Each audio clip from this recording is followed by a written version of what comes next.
What's going on Tuesday painting stream? Welcome to YouTube, the YouTube version of this exact same stream that you've always been watching. Yeah, here's the difference. Watch this. Yes. Oh, wait, okay. We're watching. Boom. Whoa, wait, what just happened? The bar went away. Oh, okay. And also the chat background is going to go away. Because, until I get that figured out, which might not even happen this stream. Lubriderm front and center. Yeah, we're doing some sculpting today. And one thing that I learned about a while back when I was reading blogs about sculpting was about Lubriderm, and we'll discuss that in a little bit. How you guys doing? I see Adric Knight in the chassis Rufus Kit. I see HUD. Definitely some familiar faces. Scott 112508. What a great name for YouTube. That's Scott. That's my buddy Scott. That's the real Scott. That's the real Scott. If you've been here long enough, you'll remember when this stream was originally on YouTube. And if you've been here even longer than that, you'll remember when the actual original stream was on Twitch. Boom! But no, it was originally on Twitch and then came here for a little bit, kind of played around on YouTube, and then went back to Twitch. How did he know? I just know. I'm just tricky. Harder for them to mispronounce your name. That's true. That's true. But yeah, so today we are, last week's stream, if you missed it, it's on the backlog channel. You can check that out.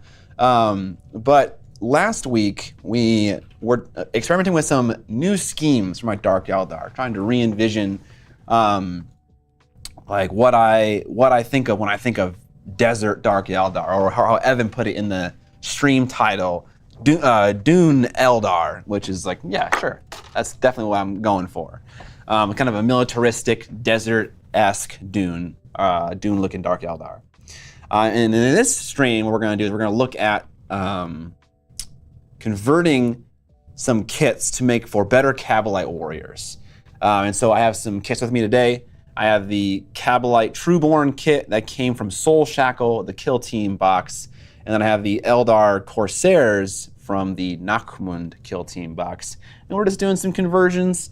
I also have some older models, which effectively are the same thing. I have other Kabalite Warrior sprues that we'll be converting. And yeah, let me just show you where we're at right now. It's a bare legs. Bare legs. So these are legs from the Corsair kit, and they had a bunch of like soul gems all over them, and like other like kind of like circular oval armor plates. And I removed all of those armor plates and I smoothed the legs out nicely, and then I started to put on segmented armor, which you'll find on all Dark Eldar armor. It's actually interesting. It was interesting when I did this. The things I noticed that were different about Eldar-ish legs and Dark Eldar-ish legs. Obviously, the segmented armor plates is one thing. The armor details are much more angular and mean-looking. The knees are also significantly smaller on the Eldar Brethren, so I'm gonna have to make bigger kneecaps. And also, there's like this weird, kind of like kneecaps that can cut you armored thing. These wingdingers that I'm gonna add. I'm not gonna add it on this other leg because there's a cool combat knife right there. I don't want to obscure, but I thought if I made this knee bigger and it made this knee bigger with that kind of knife thing, that would kind of remind us all of Dark Eldar. So we're gonna do that today. And then maybe we'll also do a little bit of this guy. This guy, it's just a halberd on his knee. Yeah, basically. Important question, are we adding 80s Dune movie stupid voice guns? Maybe we could, that sounds really nice. This guy came from one of the dudes who hangs off the edge of one of the raiders. And I kind of cut his leg up so that he'd be kind of stepping forward a little bit. I know it looks a little rough right now just because of all the paint that's kind of chipping off after I've been manhandling this model. But we're going to sculpt in this middle thing. Every Dark Eldar has this crotch tabard in the middle that I wanted to add in, but they all have it just hanging straight in between two spread out legs. Like every Dark Eldar warrior, this is one of the problems I had with them, is that they have this wide stance, every single one of them, and they have this tabard in the middle. And I wanted more of like a natural flowing one because I want to see them saunter. You know, they're elves. They're pompous assholes. So they need kind of a smoldery walk. And so that's what I'm trying to do here. But basically, I'm just gluing together all the elements. But I still need to do what I did on the foot here, which is kind of like soften some of the curves, add some more, folds of cloth, because you can see how like it wraps around their waist a little bit. And I'm not going to try to do this perfectly because it's going to hide under a gun or some details a little bit. But I want some kind of sculpted fabric detail that connects the waist with this element that I glued on. All right.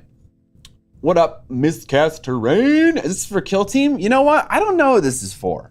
I obviously like Dark Eldar when it comes to 40k the main game. And I'm just trying to make Dark Eldar look like what I want them to look like. And you could say, how are you ever going to scale this up to an army? And the answer to that question, Rufus, is I don't know.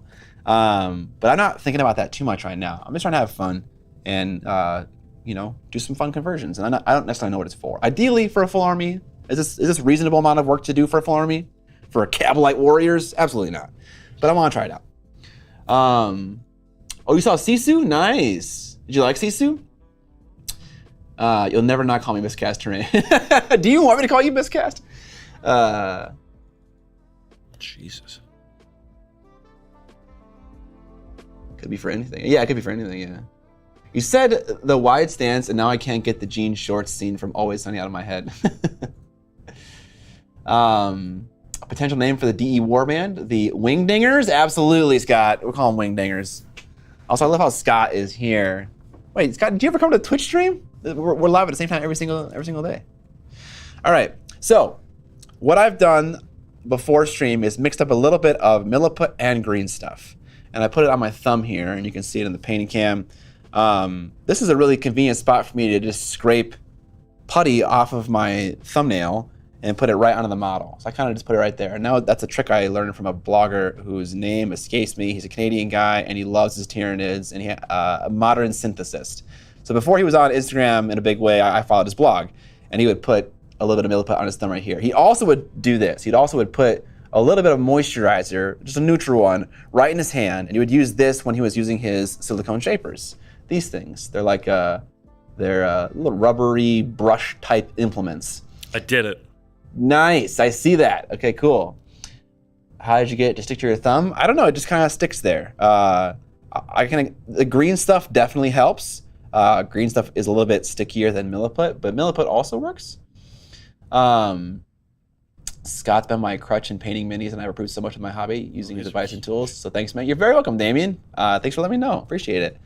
But yeah, so got some moisturizer right there. And one thing that's really nice about the moisturizer is it does the same thing that water does for milliput, but it doesn't disintegrate milliput in the same way. Milliput really has a tendency to fall apart when you add like too much water to it, and it's very easy to add too much water to it. So this doesn't have the same problem, so that's cool. That solves one issue. And then with my mix here, I've done a little bit of green stuff and a little bit of milliput. And that is the best of both worlds, in my opinion. I'm using like a 7-to-3 mix here, 7 being milliput, 3 being green stuff. The green stuff gives you a little bit of stickiness, a little bit of tackiness. It doesn't create like the sharpest corners known to mankind like milliput does. And that's very helpful for miniature painting, actually. You want a little bit of a radius on your edges. You don't want it to be super sharp for painting's sake. And so today we're going to take this mixture and we're just going to kind of build up these kneecaps a little bit and get them bigger and chunkier and add on some of those wingdingers. Chat die? Maybe. Okay. Well, while you work on that, I'll start doing some sculpting. And I like to use this tool a lot for my conversions. It has this nice little thin, I don't know what you call it, like a spade-esque bit on one side, and then like this little scooper on the other. And this nice radius is really good for smoothing out like big areas of putty really quickly. That side I don't use so much. But yeah, this tool seems to do a lot for me. This and the color shapers. Let's see what we can do. I'm going to also do some recording. Did you find? Oh yes, I did. Thank you for reminding me. So Evan found some great ones that were 3D printable, and then I found a couple that, you know what? Before I do this, I'm actually going to going to scuff up these knees a little bit just to give it some more tooth. Man, that 3D printer's still sitting there. Which one? The one right behind you. No, it isn't. Oh, it is. Oh, sorry. I set up the other things. I forgot because I needed to set up some stuff for Alex to shoot footage of. And Yeah, you also got the cleaning station and the curing station. Yeah, and I set that up, not the printer. Mm-hmm. Do you not believe me? No. I'm in agreement with you. Okay, Streamlabs, why are all the names green? Green.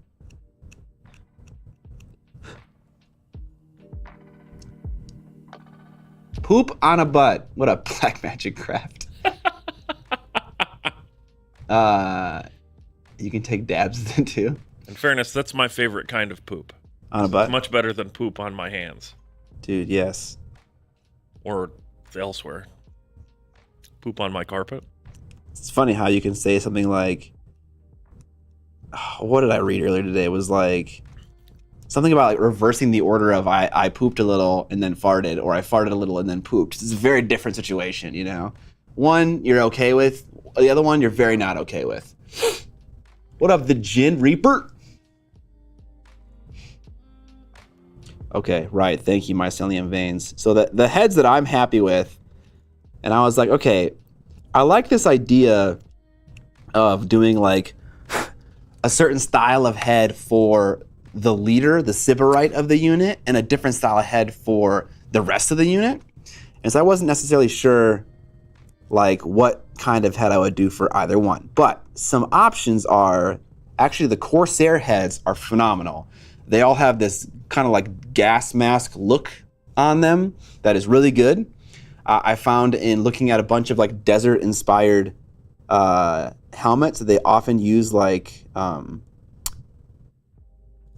turbines and stuff, and that's totally fine. But they also have very angular gas masks, and they don't look alien. They look human. And I don't necessarily want my Eldar to look and feel human. I want them to look like aliens. And so the one that we found last week, which is kind of like one of their orb helmets that you would see on like a Reaver jet bike dude, that feels more alien to me. And so does the Corsair gas mask. So that's kind of what I'm feeling right now. I'm feeling like one of those like large glass dome helmets that you get in the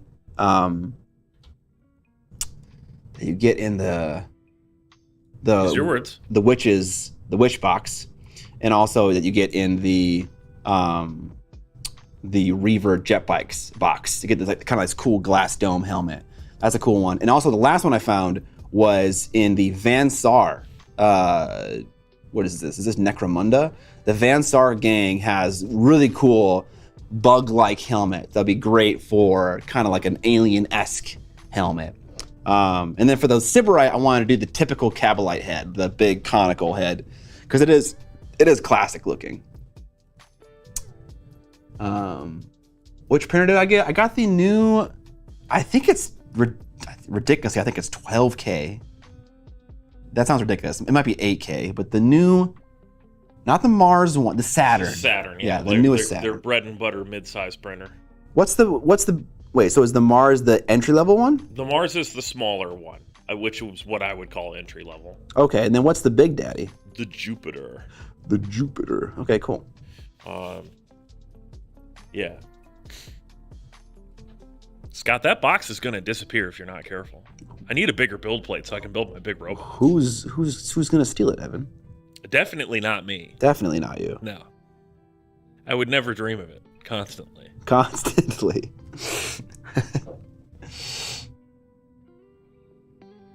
I have a bunch of oh, thanks, Scott. Yeah, maybe. 30 or 40 of them. Jesus. Okay, so there's a 12K helmet. Okay, that's good to know. All right, so one thing about the Dark Eldar knee pad is that the sides of the knee are quite bulked out. Like, they're quite thick. And so I'm going to try to just keep adding some material here to the sides.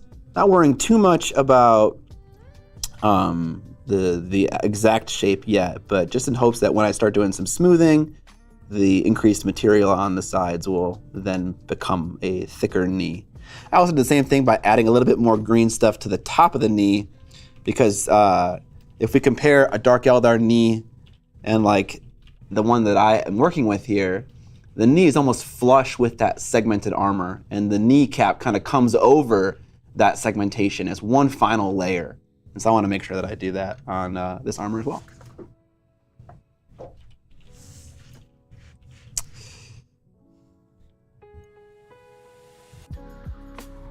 Did you do anything fun this weekend, Evan?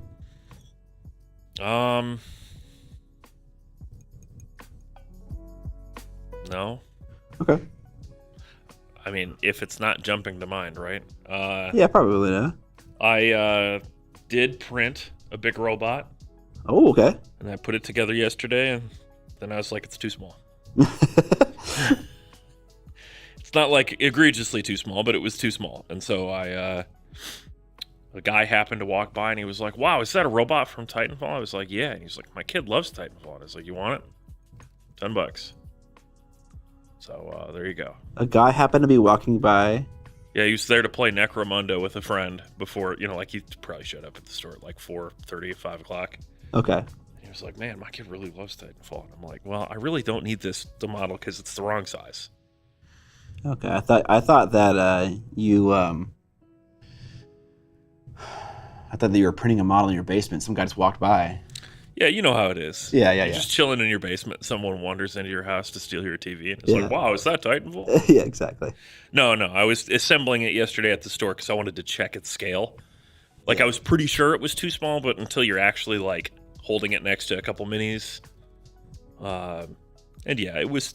I oversized that model for the follow-up print by about 20%. So... What are you doing with the print? What's the purpose?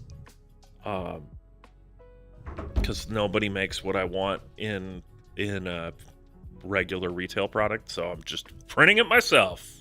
For 40K specifically. Damn right. Okay. I totally feel that. The Superior War game? Yeah. If you're going to be getting your DUNE Eldar together, I have to have something to fight you with. There you go.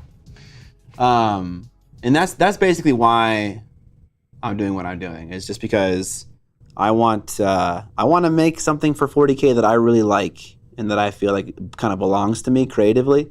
And that's what I'm trying to do with my Dark Eldar right now. Like, I don't have anything that I'm like super in love with, but this could work. So let's give it a shot. See what happens. Yeah, if you want to hear my full like hour-long rant, you can just pull up last week's stream VOD where we talked about how there's like nothing out there in the practical big robots range other than a few fan sculpts of the robots from Titanfall 1 and 2. We need to have some realistic expectations for robots here in the 40K space. Is that what I'm hearing right now? Yeah, it's hard to live up to the big robot standards set by video games. Yeah. By big media. And then you get the real plastic and you're like, this is okay. It's okay. But I was just expecting more. This is like a 6 out of 10.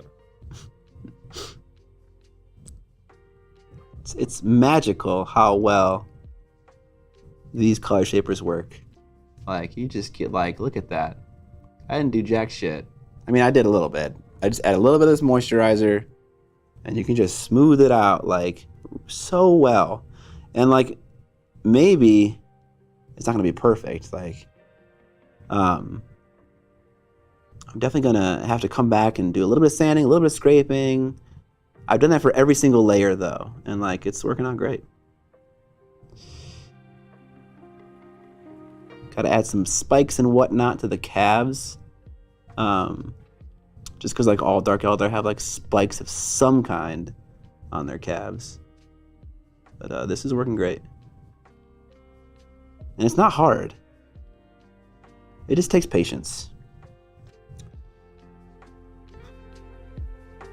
Yeah, once it's hard, you can't work on it anymore. That's true. It's very true. Framing. They didn't make the thing, so the thing I wanted, so that is why I made my own 40K models. Yeah, basically. Yeah. Then some nice legs. Thank you, sir. I may or may not have sent some messages to people I know in the various industries saying, "Hey, you should just like make this. People would buy this." And then what happened? And they said, "Hmm, I'm hmm." not sure if I agree with you.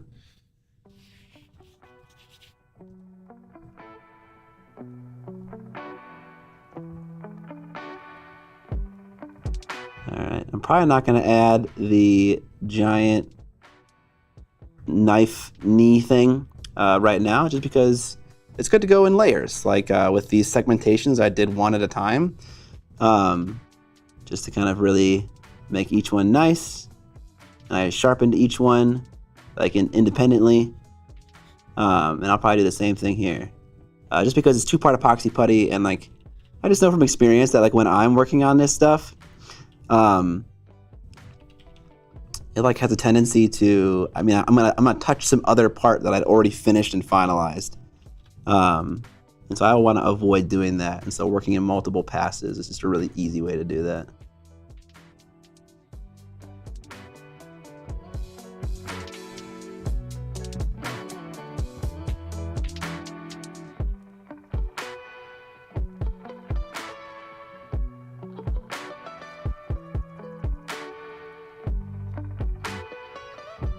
So, chat, what 40K army should I be running if I want my army experience to be like I am operating Titanfall 2 multiplayer as my faction? I got big robots, I got pilots as heroes, I have regular guardsman type dudes and drone dudes and smaller big robots.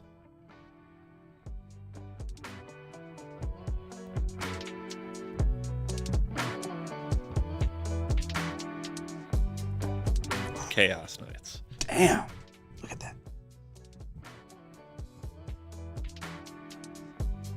Chaos Knights is the answer to your question? That was the first response. It's probably Tau, but You don't think there's a world where you would like Astra Militarum? Or the other one? What's the fucking robot boys? the Robot Boys? The robot boys. Knights? No, Adeptus Mechanicus. That's what I'm looking for. Oh, yeah. No, I looked at Mechanicus as an option, but I think their overall model count is off for what I'm looking for. I think it's probably Tau, but maybe I'm wrong. I don't know. It would be pretty funny to print a Ronin from Titanfall 2 and have that as Captain Farsight, because he's like the only Tau that has the melee weapon, or Tau robot. Do it.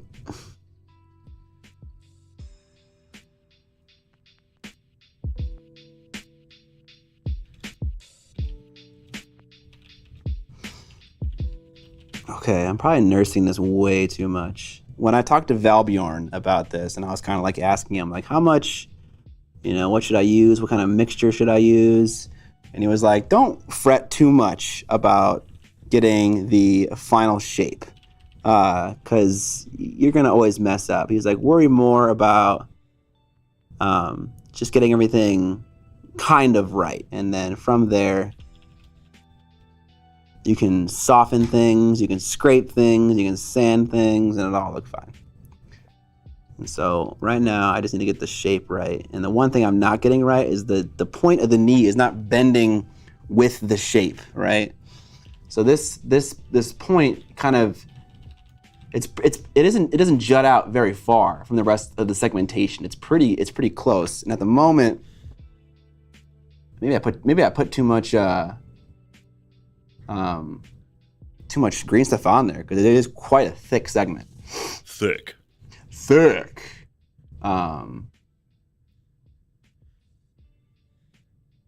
Playing 40K without giving GW a goddamn cent. That is a really good thumbnail, or title rather.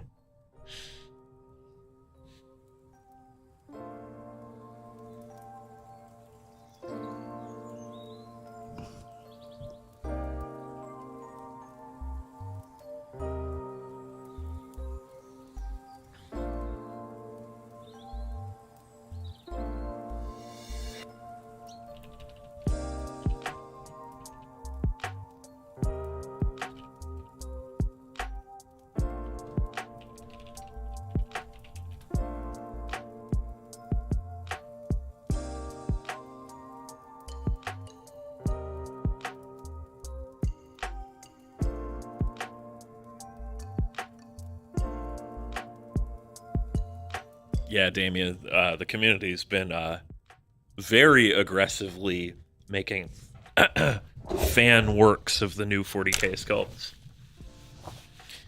When they released the video at Adepticon, you know, like the teaser for 10th edition where the Terminators are fighting the Hive guys.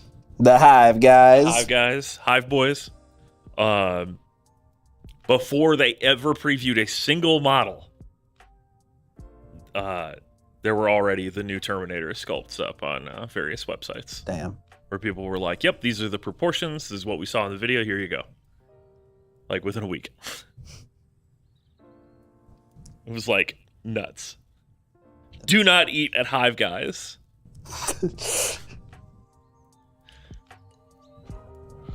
All right. I need to make sure that I make this other knee kind of approximately the same size as this one. That's always the hardest part about sculpting, is symmetry. Yeah. And I'm gonna take it off this little thing just for the time being because I can see myself squishing this and messing up all my work. Space Marines. I can't imagine that the ones that were up the day after were any good. On the other hand, they were drawing from pretty good models, and there's not a lot of changes. Okay. I mean, like, if you already have a sculpt of a Primaris Marine, that's pretty good.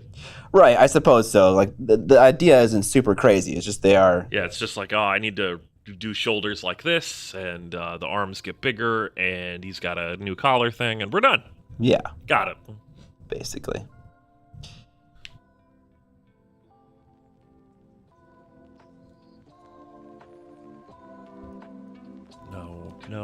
No, Streamlabs, stop it. I don't want to install you. Thank you. Go away. So I think last time when we were streaming, we said we were going to try out YouTube for, what was it, 2 weeks? I think we said for just these 2 streams, this and then the gaming stream, which is still seemingly undecided. Yeah, I'm struggling with that at the moment. People need to respond to messages. Yeah. And maybe Discord isn't the right place to message Schaefer, and I should message him elsewhere. They might have the server not on notification mode. Yeah, exactly.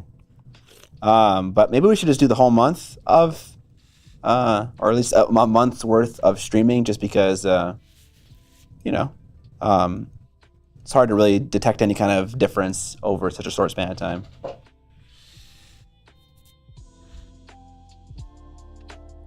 I have no input or feedback on the matter.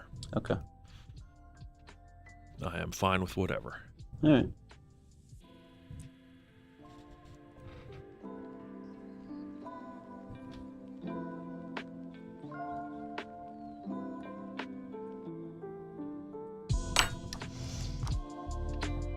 You ever get asked to paint stuff not miniature related? I'm currently painting some wedding toppers, and it's an odd experience. Yeah, I've been asked to, not recently, but some time ago, I got asked to paint some keycaps for a keyboard.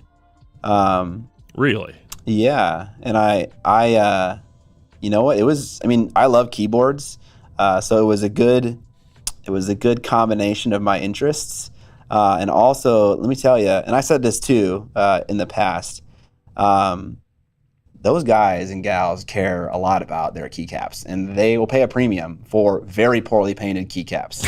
And I'm not even saying that I painted the ones I painted poorly. I painted mine pretty well, but like for the standard of what they accept, that is an incredibly ripe field for commissioned painters. So if you want to you don't care what you're painting necessarily, and like you want to show off some skills that are going to impress some people, are mechanical keyboards. The enthusiast keyboard community is actually probably much bigger than the enthusiast miniature painter community. Maybe, yeah.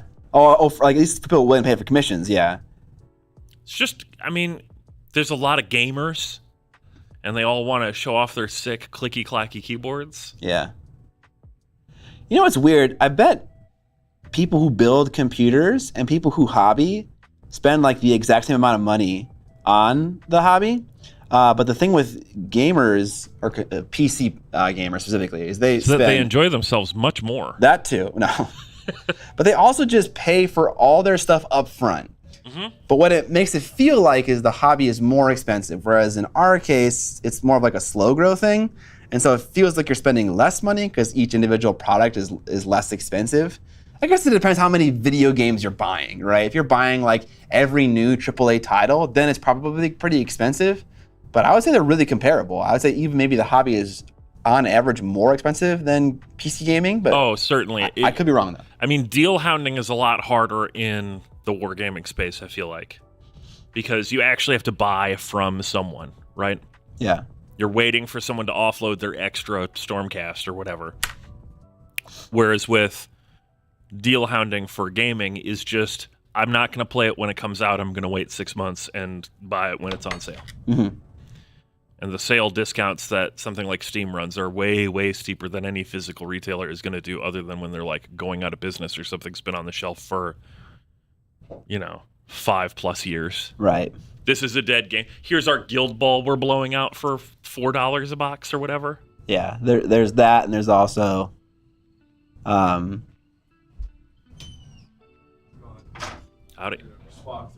Come on in. FedEx. Need to sign.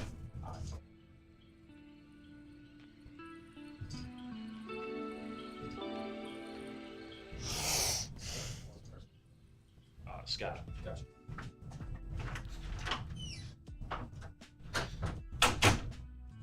Hi, Scott. Yeah, see, chat, I'm Scott. What did we get? What did the Scots get? I don't know.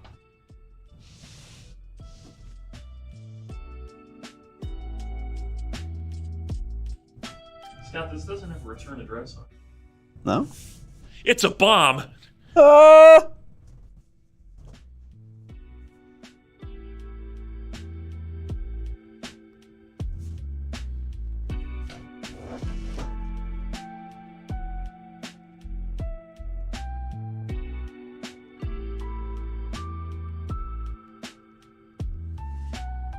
Okay. That needs looking good. Kit form services. That's looking fine.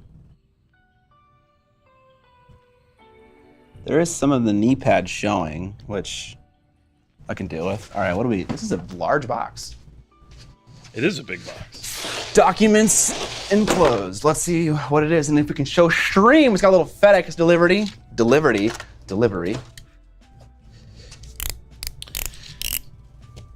You know what makes me feel uncomfortable about my age? What's that? When I start realizing that I'm older than like delivery drivers and stuff. Oh, yeah. Yeah. It used to be that the FedEx guy was always like at least older than me. Slightly. And now it's like, oh. That guy was probably like 25. I think when that happened for me was when like I realized that I was older than like pop stars. Yeah, like, that and professional athletes. Yeah, famous like, yeah. Oh, Tom Brady retired and he's like the last guy in the NFL that's older than me. Right, yeah. Kill me. What's in the box? It is copies of models from a Kickstarter campaign that came from my caster to me. Oh. See ya. Before the wedding cake toppers, I actually had an old buddy contract me to paint metal frame on his liquid cooler for his new PC. Yeah, I bet with some airbrush skills, I'm sure you could definitely nail that. But honestly, we need to bring back custom vans. Custom van, like the shoes? No. Oh, like, minivans and shit? Yeah, like a custom panel van with a sick airbrushed wizard on the side. There you go. And then, like, you got, like, text on it. So it's like, my van is called the Polish Stallion. The Polish Stallion? The fuck? Yeah, written in, like, gold flake. Yeah. And then, yeah, behind it, you got, like, a wizard fighting a dark Eldar. Fuck it. Let's bring the hobby in. There we go. And then GW can issue a cease and desist for your van. Do a sick rap. Get fined. Yeah. Call it a day. Now we're talking. That's true. Painting shoes is a big thing. Painting everything is a weirdly big thing. Painting everything? Hey, what do you mean, painting everything? Where you just are like, oh, people get paid to do that? Okay, cool. Like the repaints of Magic cards, Oh, sure, yeah. stuff yeah. like that, where I'm just like, doesn't that ruin the card? Oh no, that's very cool. Oh, okay, sure. I thought the point was like its original collectability, but what the fuck do I know? What do you know?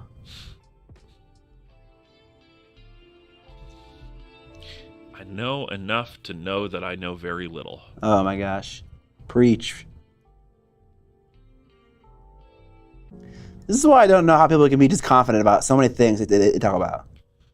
I'm still confident about a lot of the things I talk about, but I just don't know. It's like, how do you fucking know? How do you know that the things you're telling me right now are in fact true? And the answer is they don't. I have faith, brother. Faith. Faith in my scientific experimentation and information.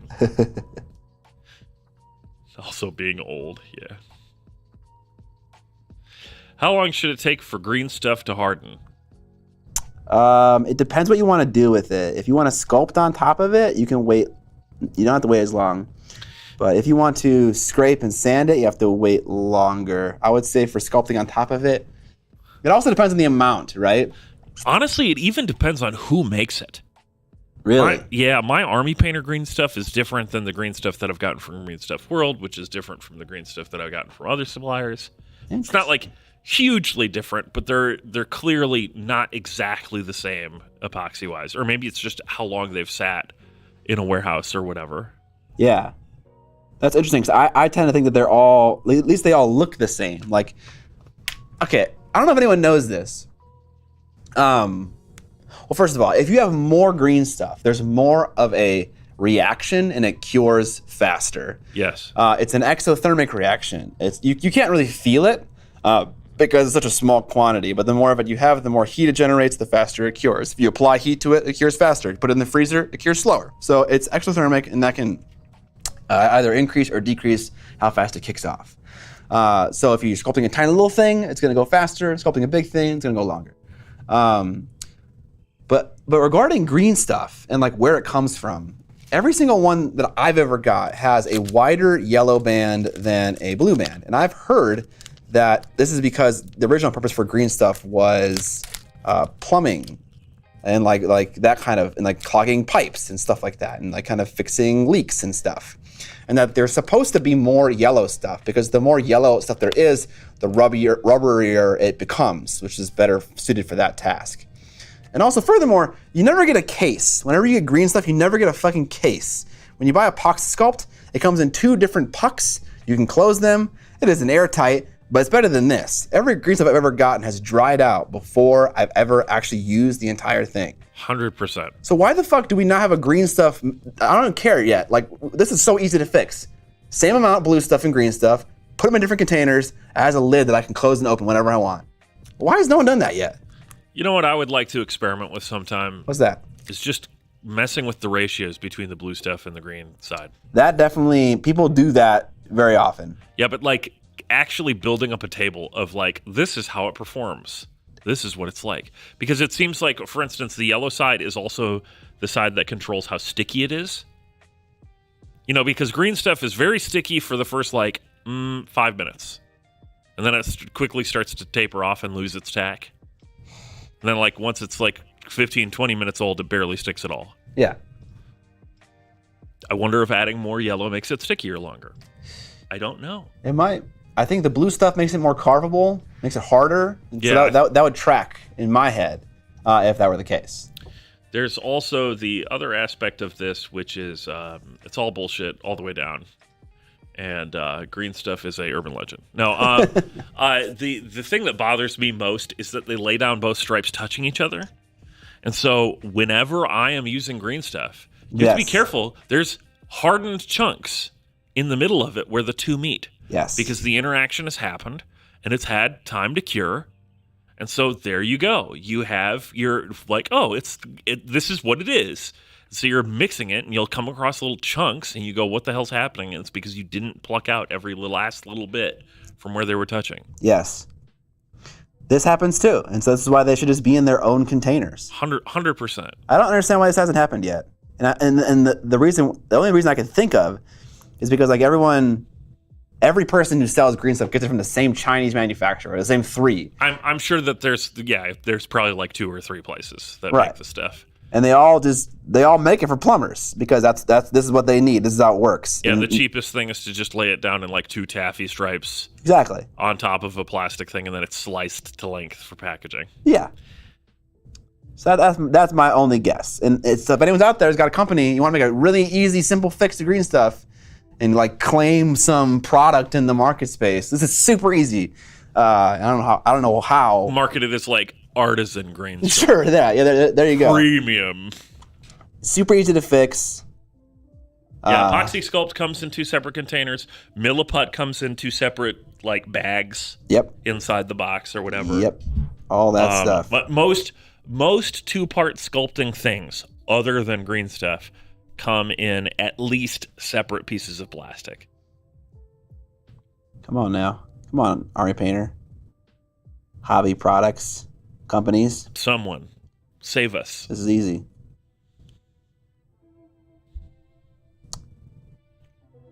Okay, I don't know how I'm going to do this successfully. Sculpt some kind of like fabric-y thing. But we'll see. I'm just going to shove a bunch of green stuff in here and then start smoothing it with color shapers and just see if I can maybe like a little bit of like a wavy line or two to indicate fabric. We'll see though.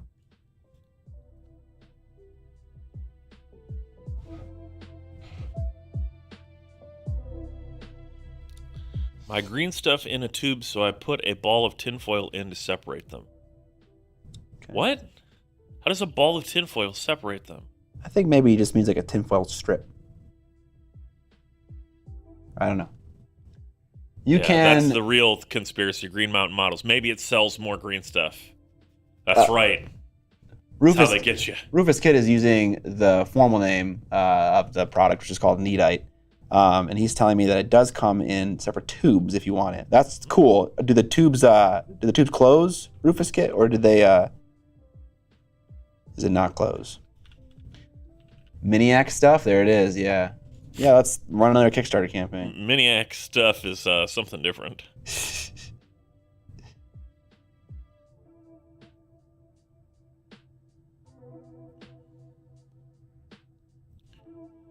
Noble Knight has them in independent containers.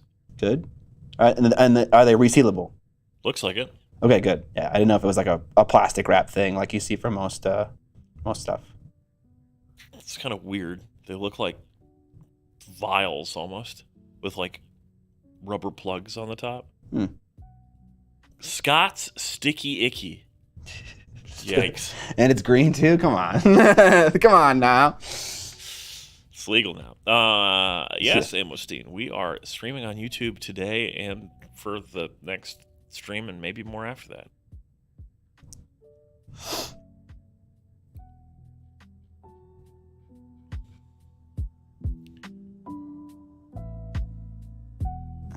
Which milliput do you prefer, Scott? Definitely standard yellow gray. You like the standard yellow gray? I have fine and super fine in my on-the-go painting kit. Yeah. I've used the super fine before, and I think I just got an old one because it was not nice to work with. And so I haven't ever used it since, but I'm sure it would be good if I just got one that was like... I think if I was going to make a recommendation, I would say don't use the super fine. It can be a pain. Oh, okay. The regular fine is kind of where it's at. And what's that called? Confusingly, the box that is red is called yellow gray. Oh yeah, the labels. You just ignore all the stuff. Superfine is superfine white because the color that it ends up being when you mix them is white. Okay. And that can be nice. I do use superfine for like filling gaps and stuff like that sometimes. But I think the fine, which is gray or silver gray or something like that, is easier to work with. Okay. Yeah, Crazy Vasey. We're doing a scientific experiment.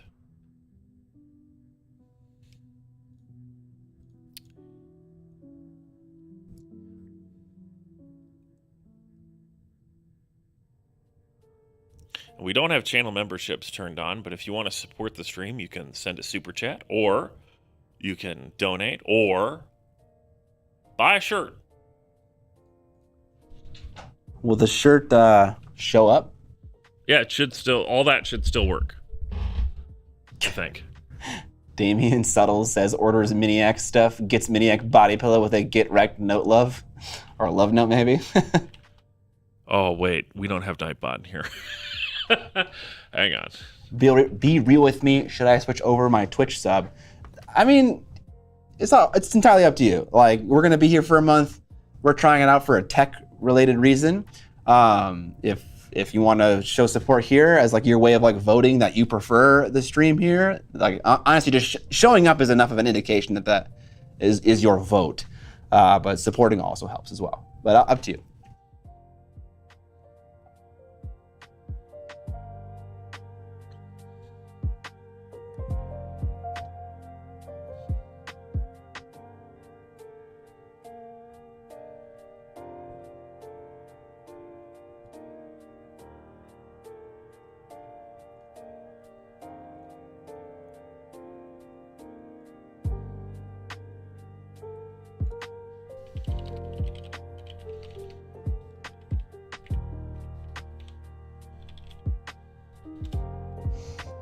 Okay, I've built up some green stuff and now it's starting to look like this edge of the fabric is actually connected to something as opposed to just kind of like glued to his crotch. I'd actually clip his crotch off. Felt brutal doing it. Rip.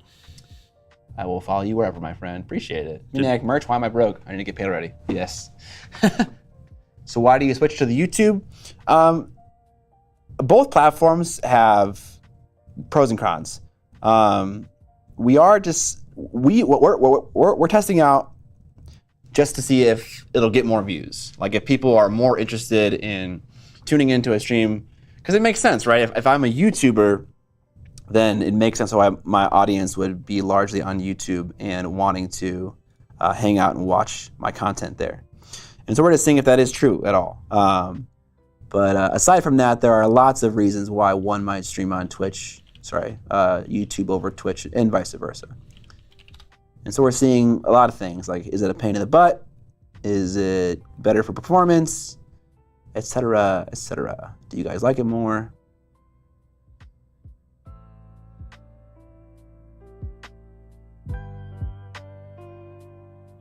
Captain Howdy makes a good point.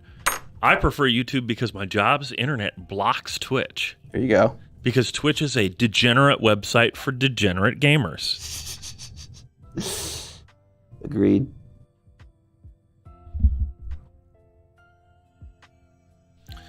Damien Stuttle says, if Scott made a Miniac dice, my dream of opening a game shop would go bankrupt. I do want to make dice at some point. I just don't know what to do for the 6 side or the 1 side. I mean, the 6 side is kill your friends, and then all 5 other sides are faces. Let's just make this the most inconvenient dice to use. It's impossible to read unless you roll a 6. Because you're like, oh, that's the one with text, so it's a 6. What does Dan's face mean again? Is Dan a 1? No, Scott's a 1. So Dan's a 2. Exactly. This is working out great. Yeah.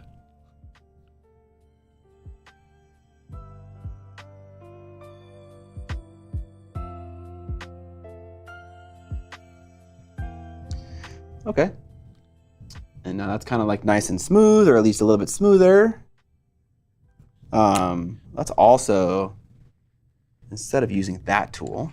You're going to sculpt capes for all these guys, right? No, actually I'm not, because 2 things. The Corsairs come with cloaks for, I think, every member. Oh, thank God. And there is a motherfucking cloak that looks just like Dark Eldar cloaks. It's the skin grafts or the skins like stitched together. And this is perfect. This is just waiting to be a Dark Eldar thing. So I can't wait to try to put this bit on. The backpack is a little bit different. Like they have a much more square backpack than my homies. But I think I should be able to deal with that. And I think the shoulder is pretty similar too. I'll definitely scrape off this like interesting stuff here and maybe the trim here and then sculpt maybe like a spike or something like that. Remember, guys, it's very important to scrape off anything interesting from your minis. Oh god, yeah, I don't want that bullshit.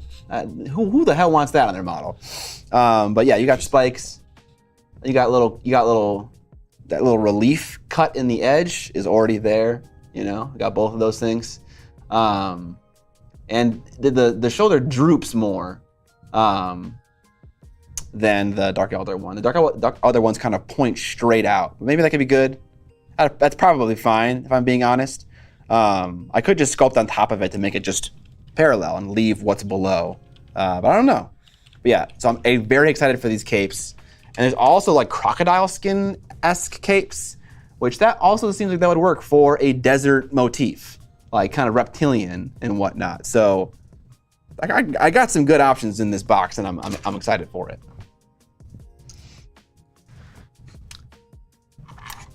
Anyway, speaking of Dan, yes, Dan has his own model now.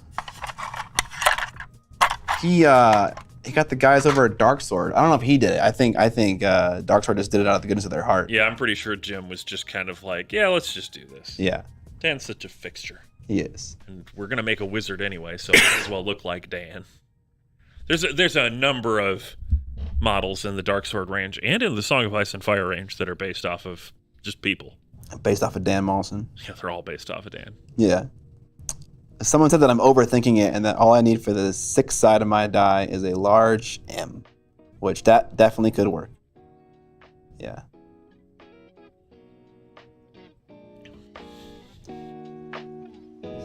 Okay. Let's just start sculpting in some lines, and then we'll smooth out those lines with color shapers just to see if we can get like some kind of fabric-y look here.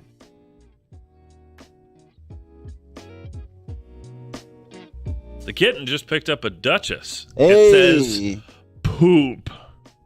All right. That's their message to the stream. Thank you, kitten. Appreciate the purchase. Don't appreciate your poop though, so. You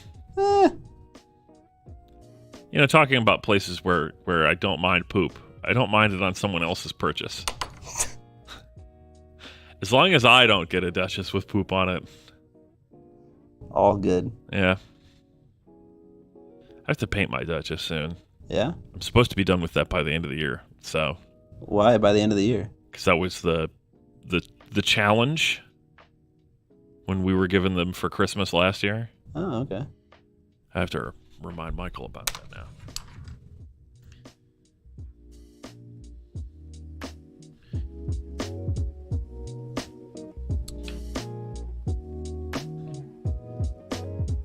I went to a cabin this weekend to hang out with my friends and play some games and whatnot, and I got a chance to play the new DUNE Imperium game. That game is really good. Doom Imperium? DUNE Imperium. It's not new. Sorry, it's not new. It's like is it based off of the hit film with Dwayne "The Rock" Johnson? It is, yes. So is it a first person board game? Yes. Cool. I'm lying about all of that. No, it's based off the books, but also the movies. A lot of the art was lifted from the movies for this particular board game, DUNE Imperium. But it's just a solid game. It's a midweight Euro board game. So no dice rolling, nothing like that. All the info you need is visible in front of you about what everyone can do. So yeah, it's kind of like, it reminded me a lot of Scythe. But it's good. I recommend it if you're looking for a DUNE board game. 3 years old now. Gotcha. Cool. It's really popular on board game games. It's like the top 4, one of the top games, I think, on the site. Deck building plus area control is cool. It is, yeah.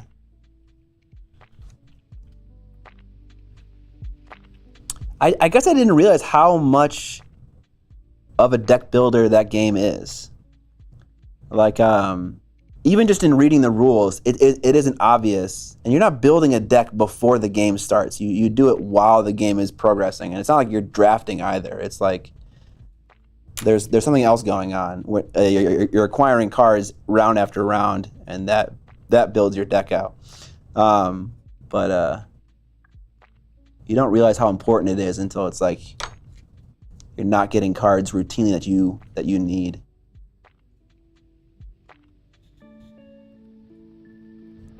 Yeah, it was a good game. Would recommend.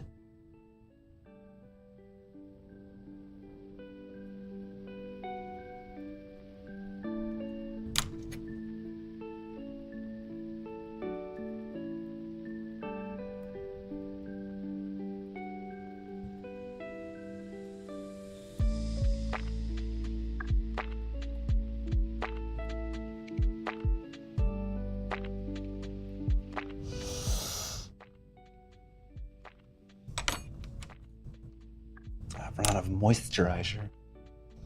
Before game, deck construction. During game, deck builder. It's not even so much of deck construction during the game, because I think everyone starts with the same deck. You know, what's weird is that actually the starting deck wasn't super clear based on the rule book, but if you go and watch the Watch It Played video about how to play Dune Imperium from Rodney, he tells you what goes in the starting deck, but the rules don't. So I was kind of confused by that.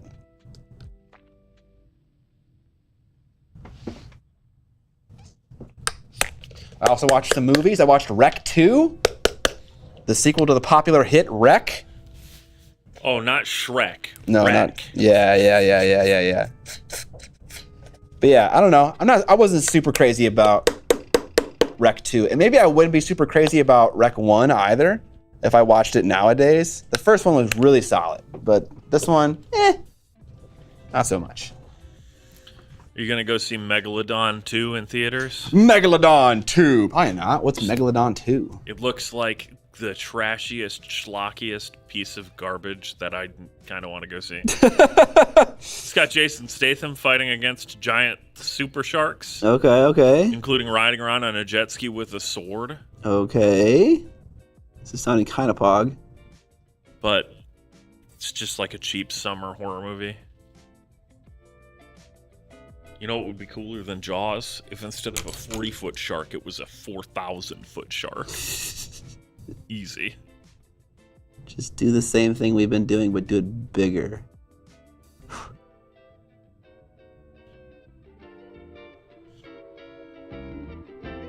The same but bigger is the American way. Yeah. Truly.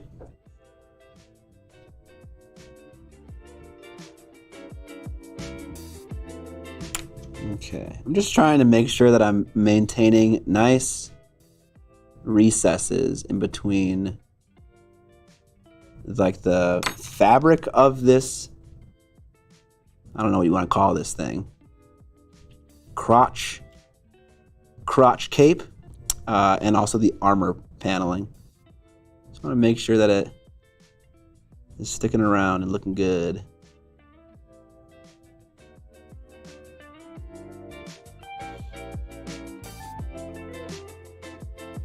Because otherwise painting is gonna be a bitch. Oh, let's scrape out that green stuff.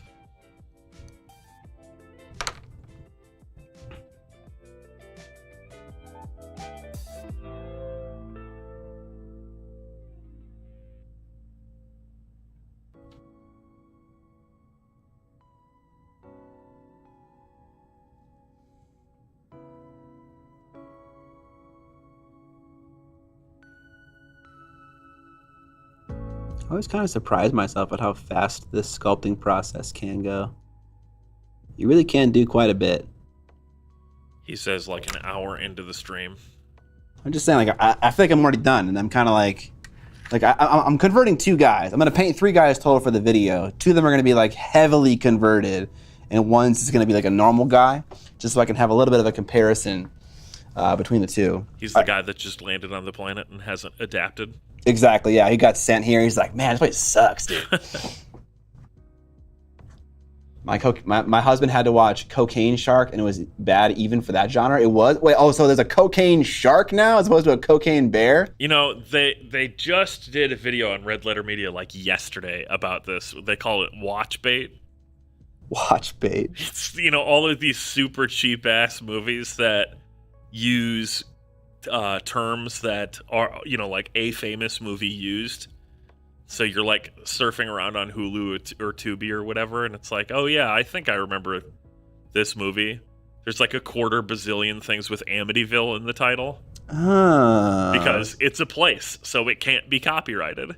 Okay, interesting. Things like that. And then, so it's like, yeah, Cocaine Bear was a real movie, so let's make Cocaine Thing as a, cheap-ass ripoff. Apparently, the whole creature feature / kind of comedy-esque take is very popular right now. Yeah, that's probably true. Cocaine Bear was pretty decent. Yeah, I heard that was pretty good. I went to Black Site Studios and visited them, and their resin caster was also into movie production. And he was talking about a feature he was working on that was a riff on one of these new creature feature movies that are kind of like comical. Is that the Alec Baldwin one? I don't know. No, it's one that he was making. He was working on it. Also, Alec Baldwin is making a movie like this? What? No, never mind. That's even a different state. That joke doesn't work. Okay. Just ignore Evan, everybody. Yep.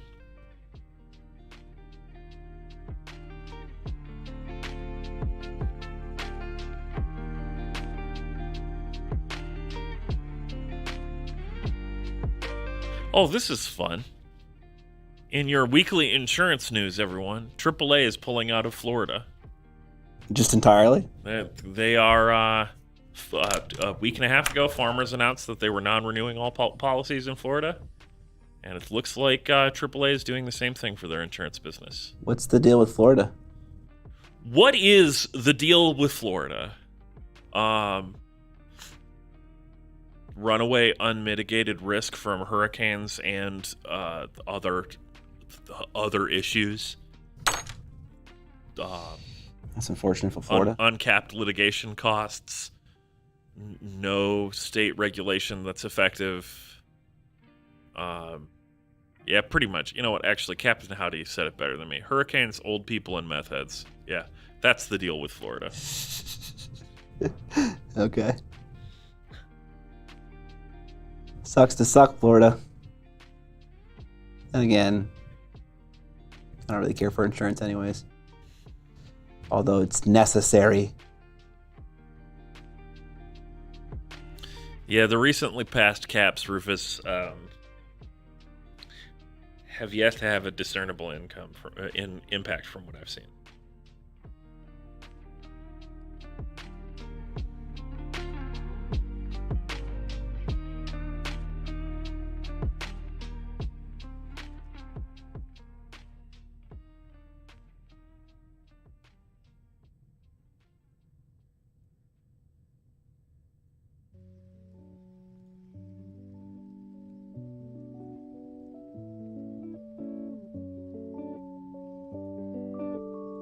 Okay.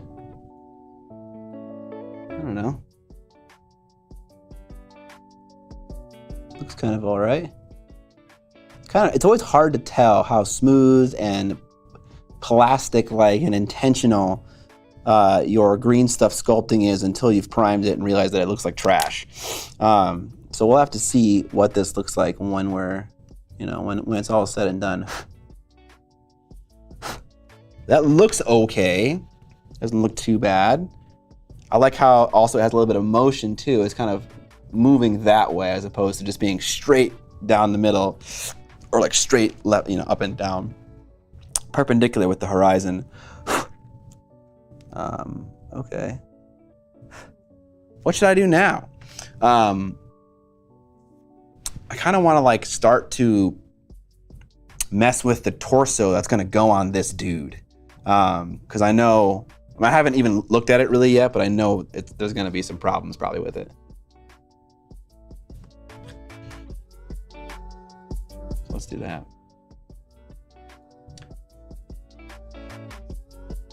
And that's the end of my political talk. Oh, we're getting political in chat right now. Dangerous.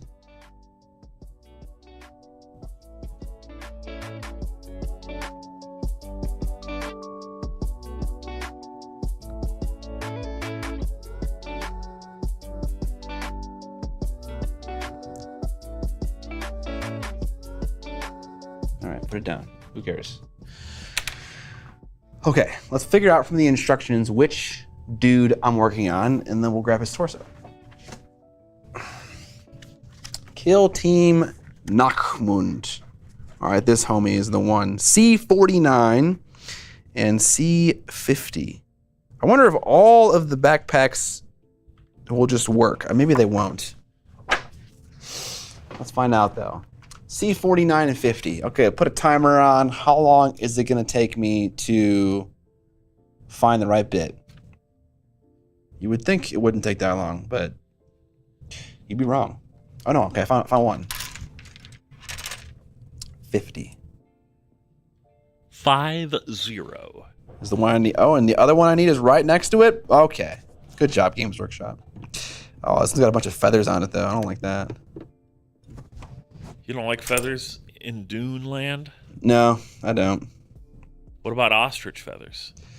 They live in deserts. Yeah, they do. I just don't like feathers very much.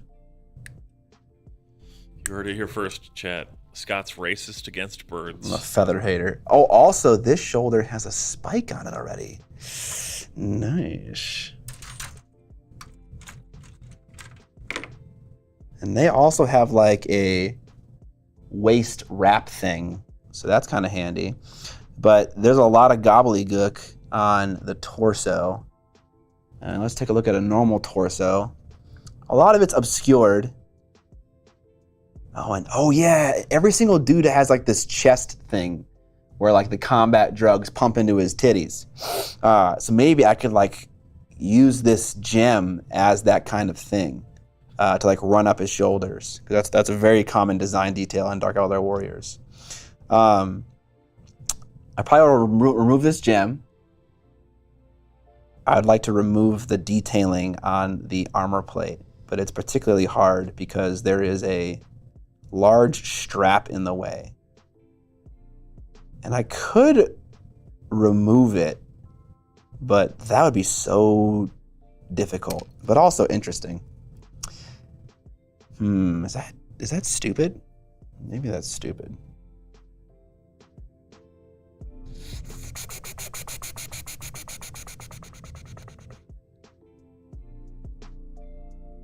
Okay, well, let's start with what we know we're going to do for sure. Oh, also, let's see if that other cape fits this one, because if it does, then I would love that.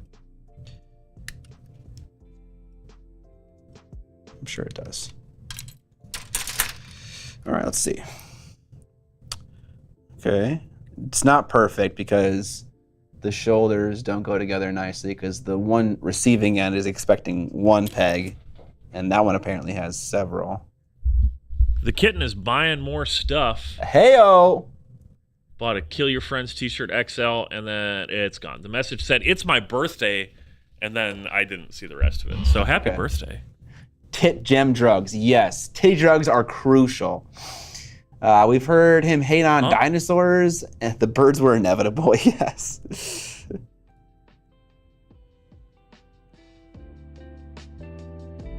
Thank you to the kitten, though, for celebrating your birthday by buying things off my merch store, apparently. I appreciate that.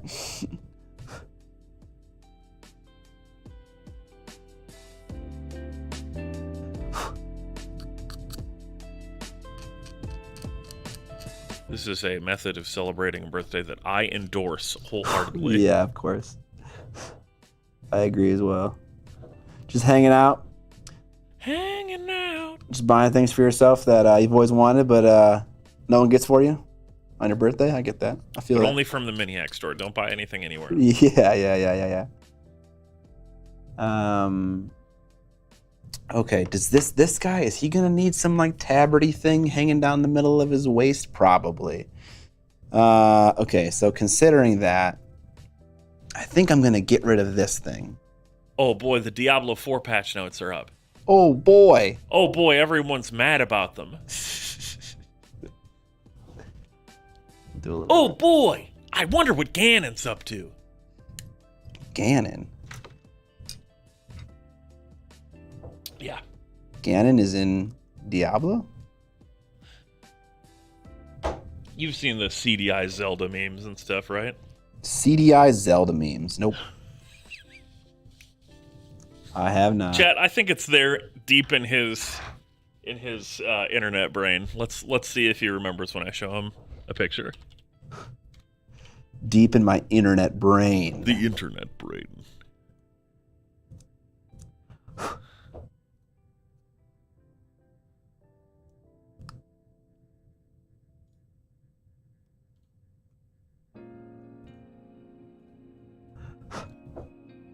Perfect. Let's set up the browser. Yeah, these pieces gotta fit together nicely. Yeah. You gotta tell me you remember this garbage when it was big on YouTube. Absolutely not. Oh no. What on earth is this? It's the CDI Zelda game. What is even CDI? I don't even know what that is. It's like a game console from like 1990 that it had a CD drive, so let's make animations, and they're great. What do you mean it had a CD drive? Most consoles have a CD drive. In 1990? Oh, I mean, I don't know. When did PlayStation was 1996, I think. Okay.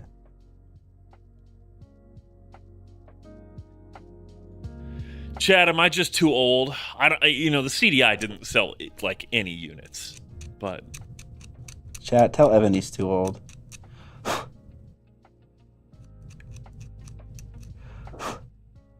I know. I'm gonna spend the next few hours sending you YouTube poop of CDI Zelda. Don't do it. I know Dark Eldar have the gems on them, but just like not the amount that the Corsairs and the Eldar have on them. Like it's just too much. It takes them off.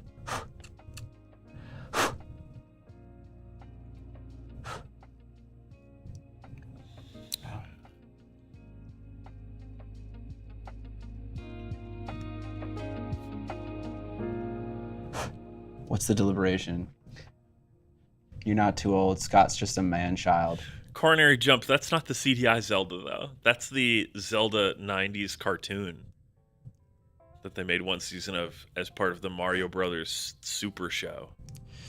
Ooh. Which also is amazing. And I believe, it might not be currently, but it has been on Netflix in the past. I rewatched that Zelda show, I don't know, 5 years ago, 10 years ago, something like that. And,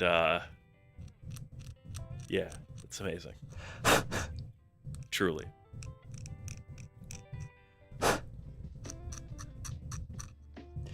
That's true. They have lots of weird cutscenes. The videos are certainly better known than the system. I wouldn't be surprised if the CDI sold less than 10,000 units total. How many CDI consoles were made?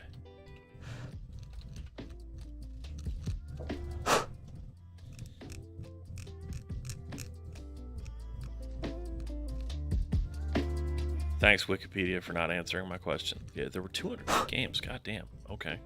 200 CDI games? Well, I'm wrong. Apparently, the Philips CDI sold 570,000 units. However,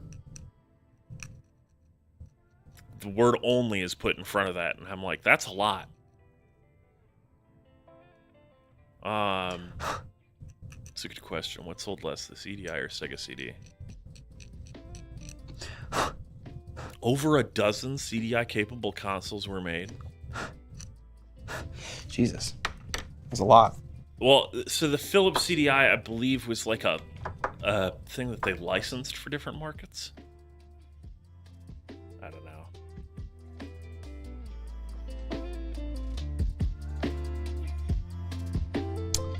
Holy crap. They made various versions from 1990 all the way to 1998.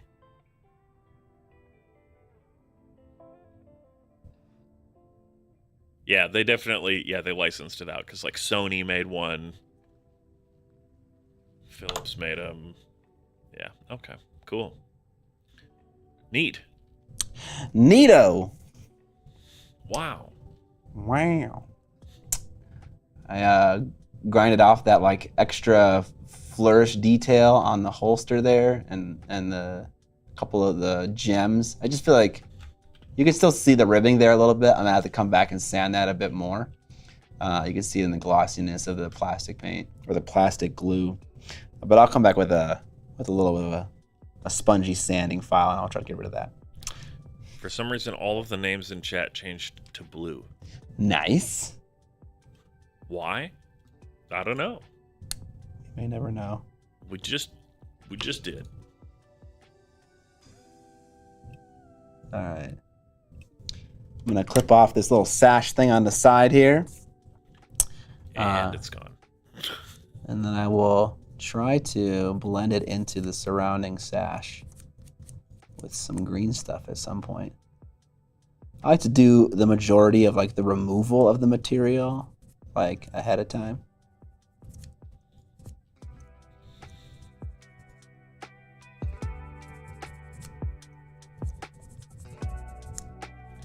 I got bad news, Captain Howdy. You're green again.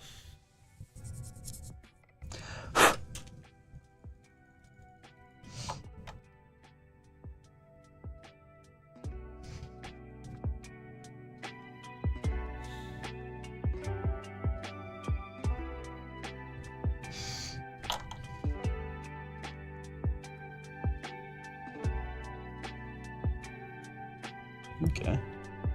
Now I should be able to sculpt on top of that pretty easily. Viewer picking up an Evil Paint Wizard shirt.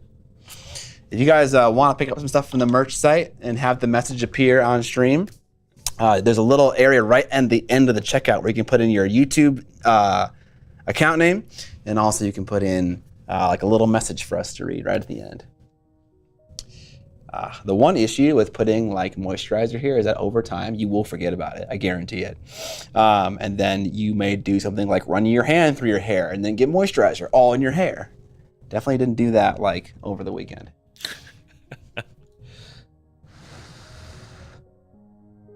Okay, how much of this do I really want to work on? Or fix rather, or remove?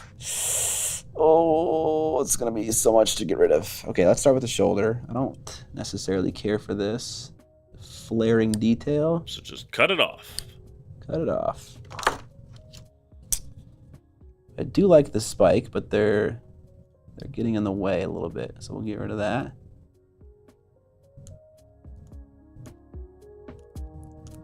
One thing I don't know how to do is sculpt little spikes.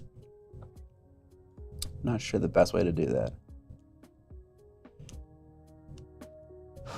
I was thinking about just like buying spikes and like gluing them on or shaving them down to the size that I need and kind of going with that. That seems like that would be a terrible idea.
It's always nice to put some plastic glue on top of stuff like this so you can just get a nice glossy surface and you can kind of see, did I miss any like large bumps or divots?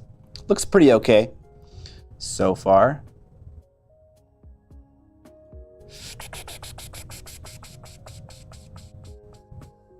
I don't think I'm gonna want to remove like that belt and stuff, but man, it's gonna be a pain to do that, but I want to do it. I want to have that like kind of cable detail running from the chest to like the backpack area because it's in every single Dark Eldar Cavalite Warrior model, I'm pretty sure. Here, we'll get rid of this little gem here on the waist. Sanding stream, let's go. Toothpick tips might not be a bad idea.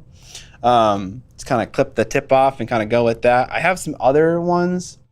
I have like track pins from the scale model train world that could be like okay. The thing is just you want there to be like a nice taper, right? And sometimes using little pin stuff like that and clipping it off isn't the same. It's just like a thin little rod as opposed to having like a nice little taper toward the bottom of that like kind of like triangle shape.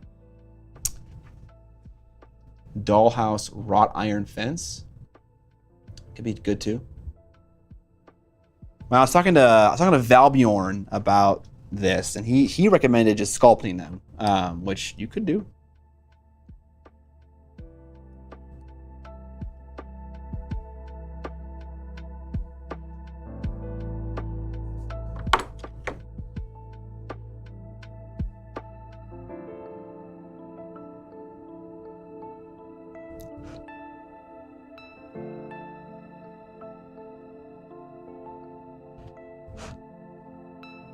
I'm definitely gonna like accidentally shave off some of this detail here, so it's gonna need to be resculpted. That is okay, or it can be sculpted over. Either one is fine.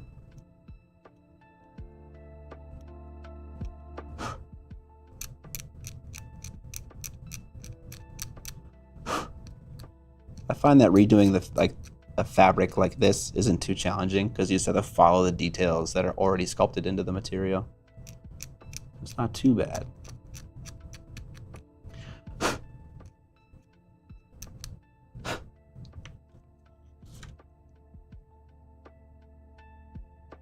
I'm curious what this little belt thing is doing. It just kind of comes under? Oh, maybe that's for the cape. I don't fucking know.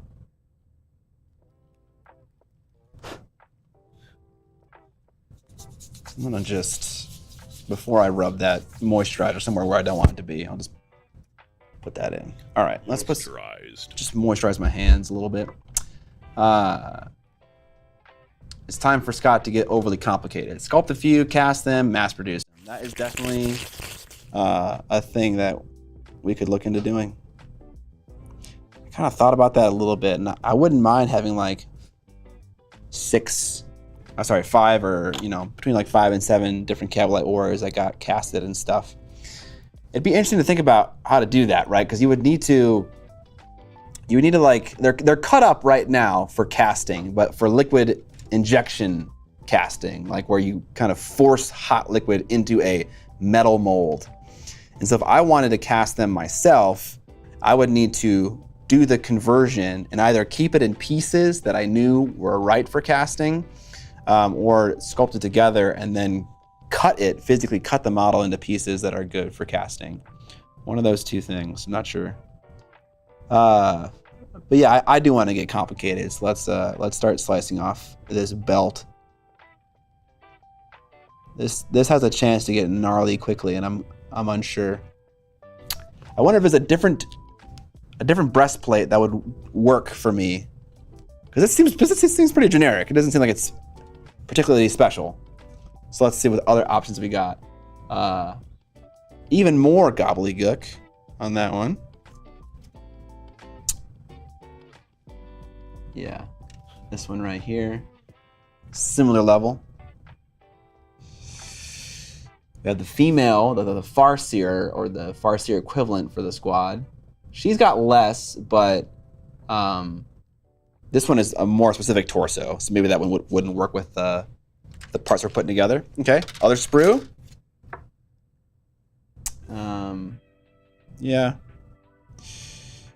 Yeah. Oh, there's another female one. Okay, so maybe that one wasn't the one I'm thinking of. There's another one right here. That one looks a little bit more specific to a particular bit. It's got some fur. Not huge in the fur. I don't know. They're all pretty complicated, so it's not like I'm gonna make it any easier for myself going with a different part. Got a spiky leg right there, though. That's kind of cool.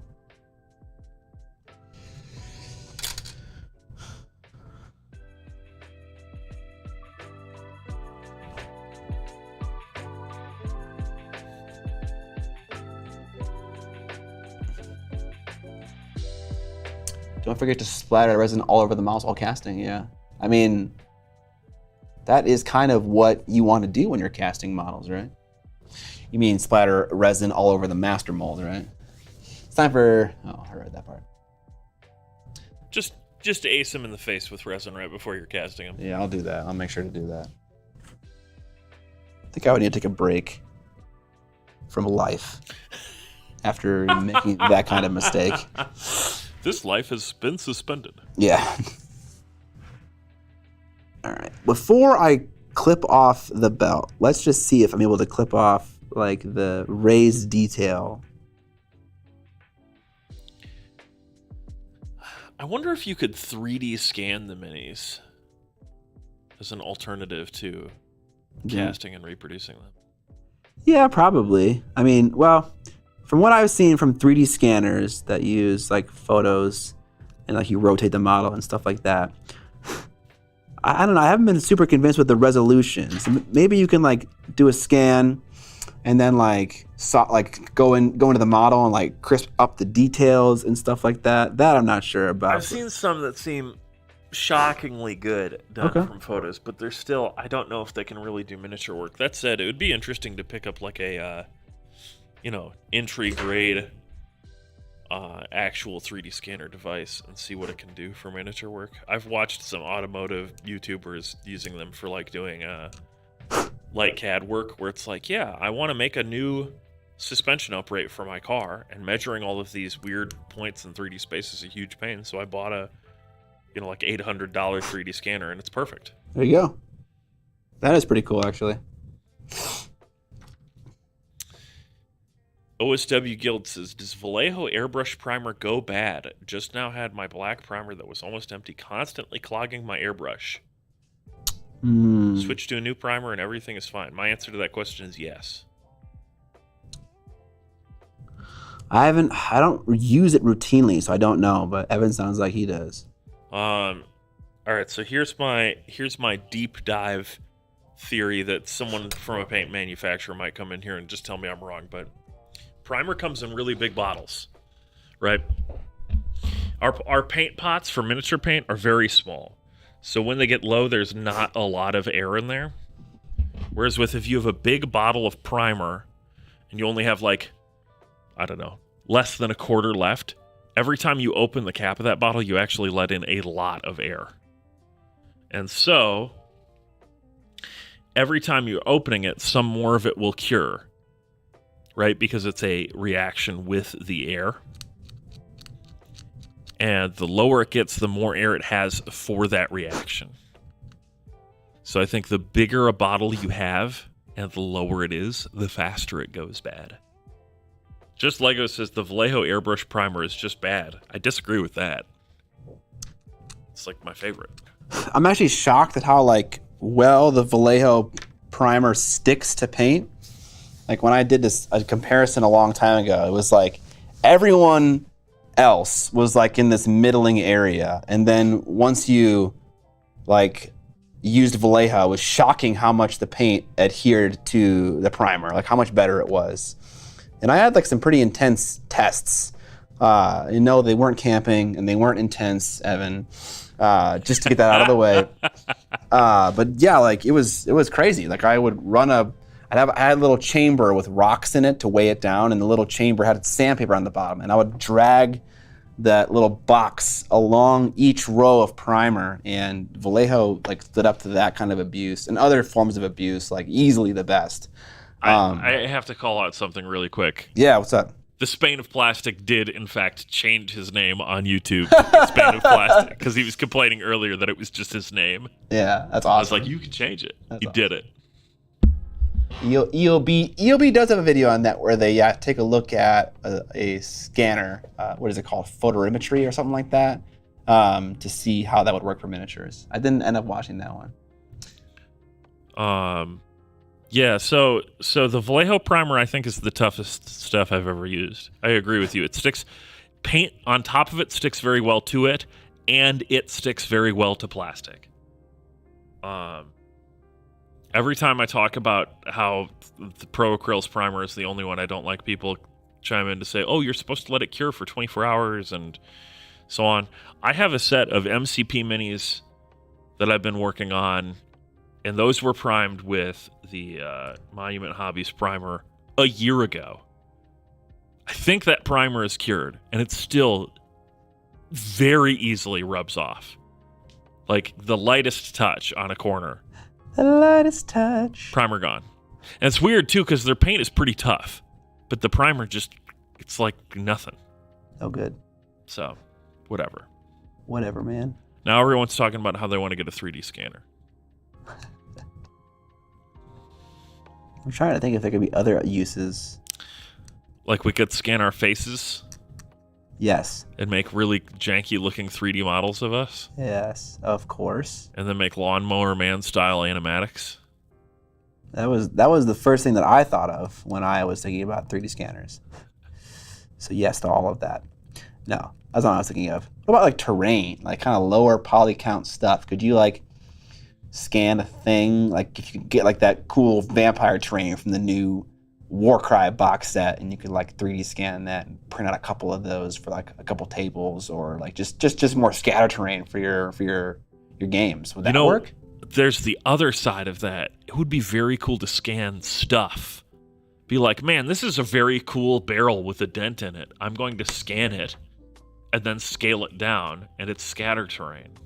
Oh, like a real barrel. Yeah, exactly. Like, oh yeah, the dumpster outside has this like great dent in it or whatever. It's, I want to recreate all of this cool stuff for my war scene. I would think that would work normally, but you might just get a lot of extra detail that just doesn't render very nicely when you scale it down. So you might need to simplify the model. Yeah, exactly. You would have to you'd have to crush the model a bit. I mean, all of the 3D scanners, because of how they render, where it's like what do they call it? Like point placement rather than just actually trying to make the shape. So they have a bazillion vertices. So obviously you're going to have to decimate the mesh and stuff. But Polycam makes pretty solid 3D scans. Yeah, I wonder how small or big you can take this stuff. Can I use Polycam to go outside and like scan a apartment building?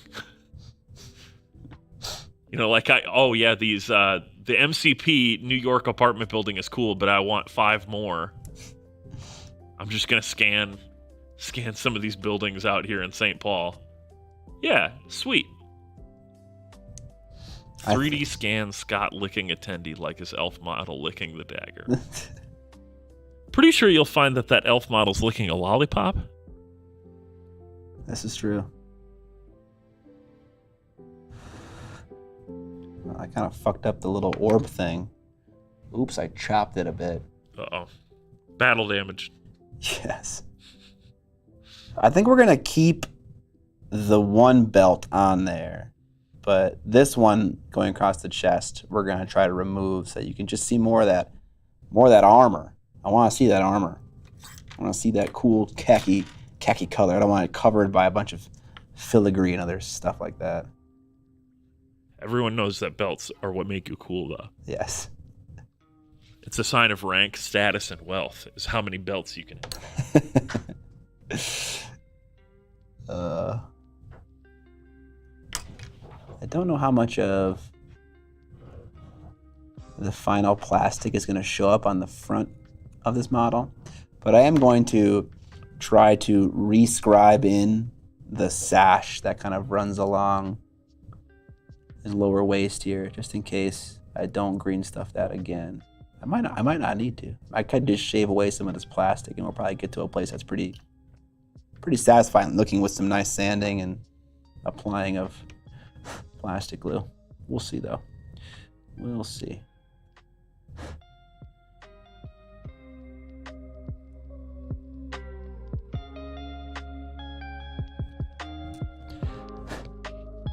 This is kind of always the scary part of the process, where you're like working on the conversion and it looks like total ass. But hopefully with some scraping and some sanding with higher grit paper, it kind of gets back to that nice polished plastic look and looks somewhat good.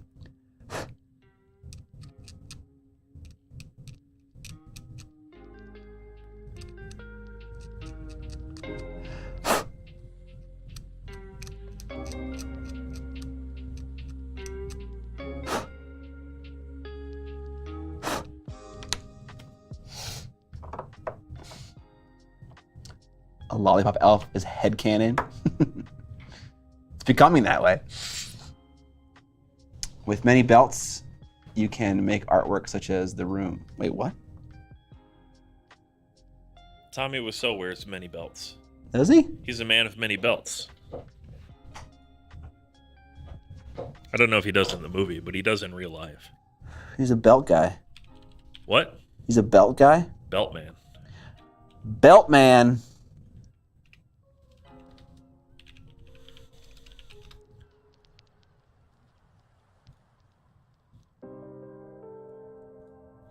Can I get a... Yeah, there we go. Perfect. Can I open image in new tab? I can. Wow. I really am living in the future right now.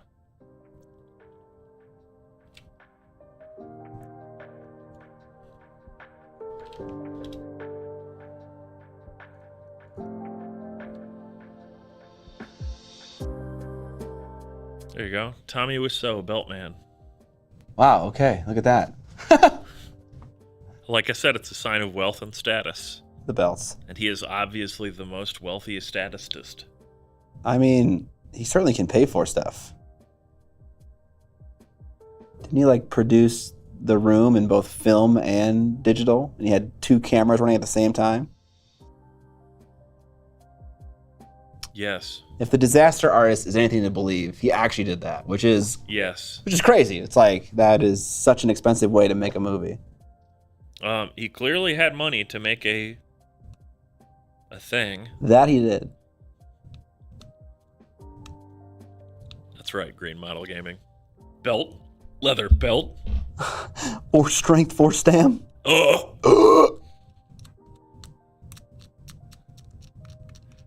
Scott doesn't remember all the old internet memes, but he remembers many of them. I remember the ones that matter. Not this CDI link How bullshit. dare you?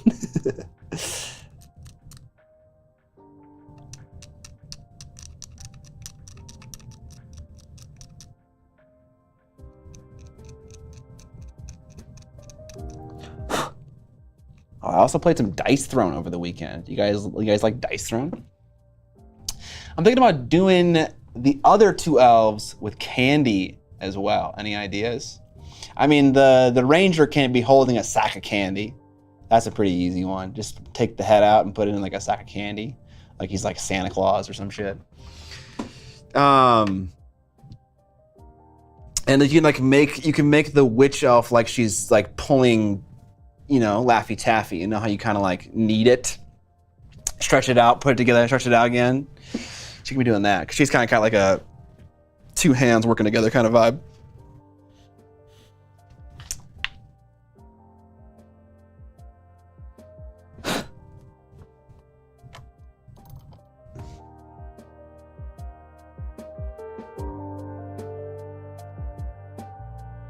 Okay, let's take a look at the chest, the titty drugs, and just see what they got going on. Okay, so it's on a raised up platform, and there's no recess in between the shoulder armor and the tube. It has a nice flat platform to run on. So maybe what we'll do is we'll try to connect these 2. Or the cable can just run in between and it's not a huge deal. That is also totes fine. I wonder if lead wire would be close enough. Or is this, I don't know if it's actually lead. I bought this wire from a hobby store, and it's probably aluminum. Yeah, aluminum rod. Wait, no, that's way too big. I have a smaller one. Here it is. All right. Let's see if this is pretty close. It's probably like double the thickness in diameter, so that probably would not work. It's got to be a smaller one though, but not like this nice metal. This aluminum rod. I'm assuming it's aluminum, not lead. But it just bends so nicely. It's like so easy to do cables on buildings and stuff like that with this stuff. Oh, here it is. Well, here's something. Yeah, what is this? Aluminum rod, 0.79 millimeter. I wonder if they make a smaller one.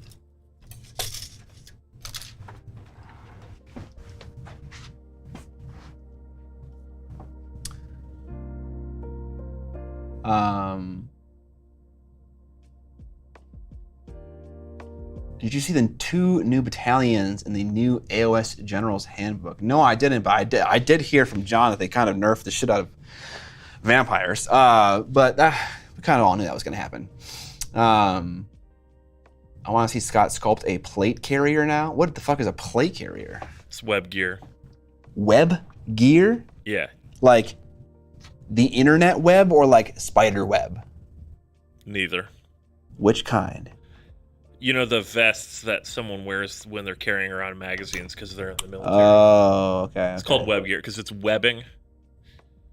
Okay. Yeah. All right. And so a plate carrier is like... It's like a... Whatever you would see like a U.S. Marine wearing would be a type of plate carrier. An IOTV or whatever. Where it's got molly webbing on the front. And it carries a ceramic plate inside. Yeah, tactical.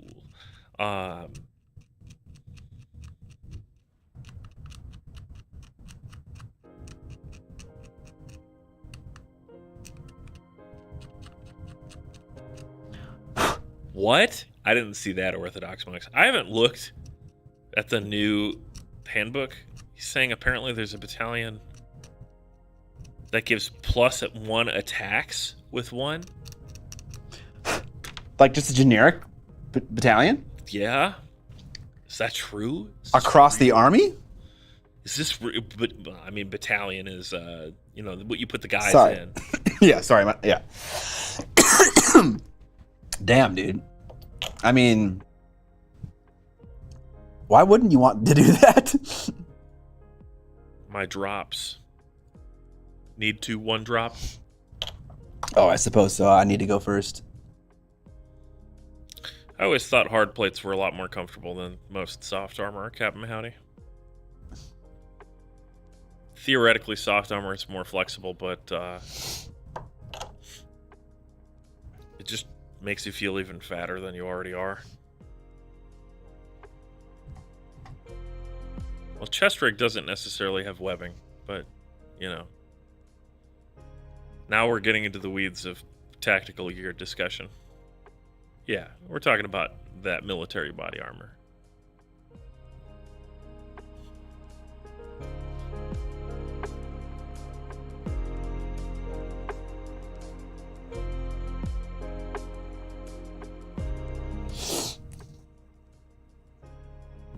Do I get rid of this other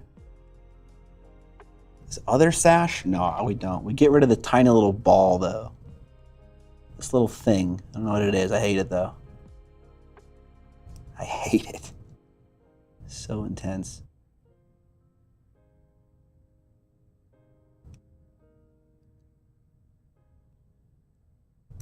I just want to like get rid of every detail that might have people think that I use the Corsair box to convert this. And you know, like sometimes when you see a conversion, you're like, "Holy cow, what the fuck is that model?" And then you realize later, "Oh, that's so and so." I would love it if this would at first look like a new model, and then second remind you of what it was made out of.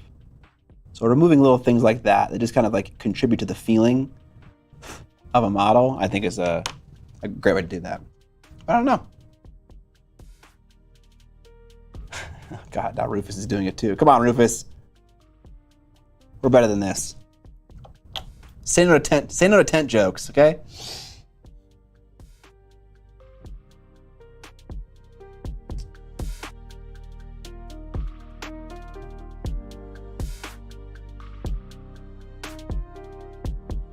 Okay.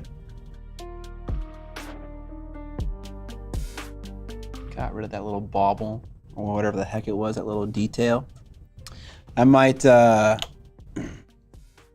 just shave off this entire gym because there's like a little recess or a little raised platform around it. And because I already fucked it, I might just shave it off so that it's a nice little flat thing, and then I can just sculpt a little thing on it. As opposed to trying to like re-sculpt that curved surface and mess it up. It ain't gonna work out. There we go.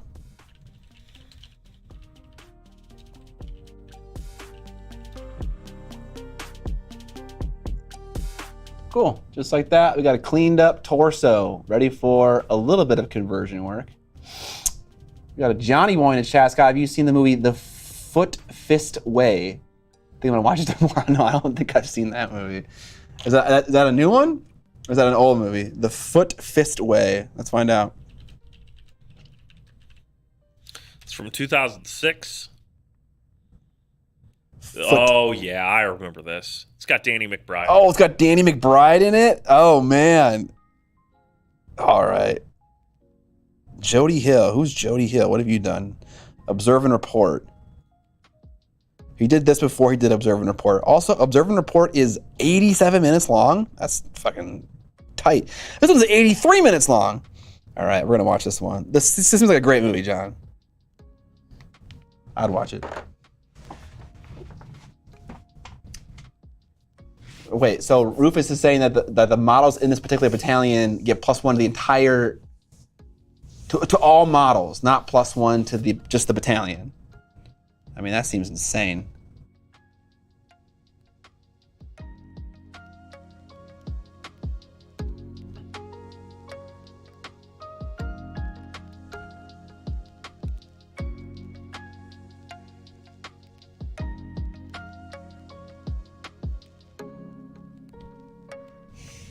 Okay.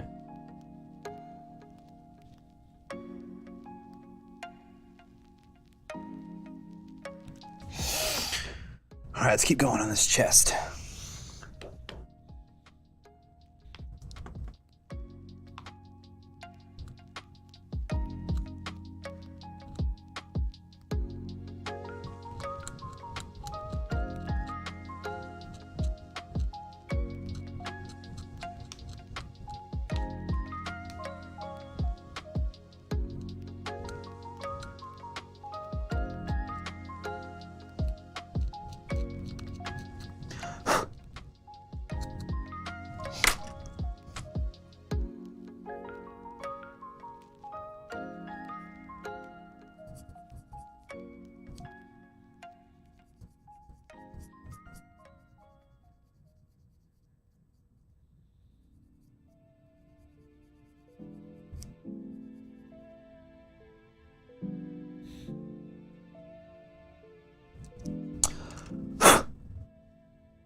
It's the movie Danny McBride wrote that made him famous? Whoa.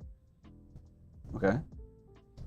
If you can get like 8 around a 25mm wizard boy, that's still a lot of attacks surrounding a dragon with the wizard hero is another thing though.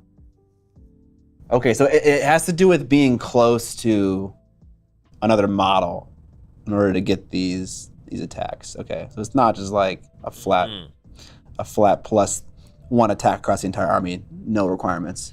The new GHB is out in stores, and so is the Harbinger's Book 1 thing that starts the new Path to Glory campaign.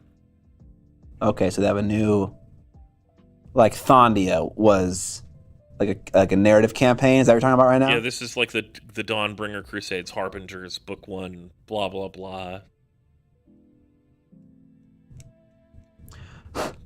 Which we should do, since we're not playing enough AOS. Yeah. You're right. We should look into that. Start another escalation campaign. Find other people to attempt to paint armies with and fail miserably. I have roughly 2,000 painted points. Yeah. All right. Largely fail miserably with. How about that? I don't know. I feel like most people succeeded. Yours is pretty much painted, right? Yep. Mine is pretty much painted. Alex kind of started with stuff that was pretty much painted, but sure, his is pretty much painted. Dan's is almost done. He's just painting gold trim for the next 7 years. And John's army is fully painted. He started with some stuff done and has done some stuff since then, so I'd say mostly we were successful at painting and escalating things. Okay. Painting and escalating things. I like that. All right. Let's also let's do the back as well. I'm just gonna go with the one that matches like the Dark Eldar vibe with like the skin being stitched together. I'm trying to look at. I'm seeing that there is a little bit of a difference here in terms of like swoopiness, and I think it's that way because of the particular pose that this guy is in. He's kind of walking toward you, and so his back calf is like, you know. I wonder if we can kind of just do it like this. Maybe it's this leg that uses that thing. I don't know. Some leg needs some kind of space. But I think instead of trying to use this and make it work for our purposes, what we'll do instead is we'll use this. And if I need to do some cutting of the cape to make it get out of the way, then we can do that. But let's start with a thing that looks better to begin with.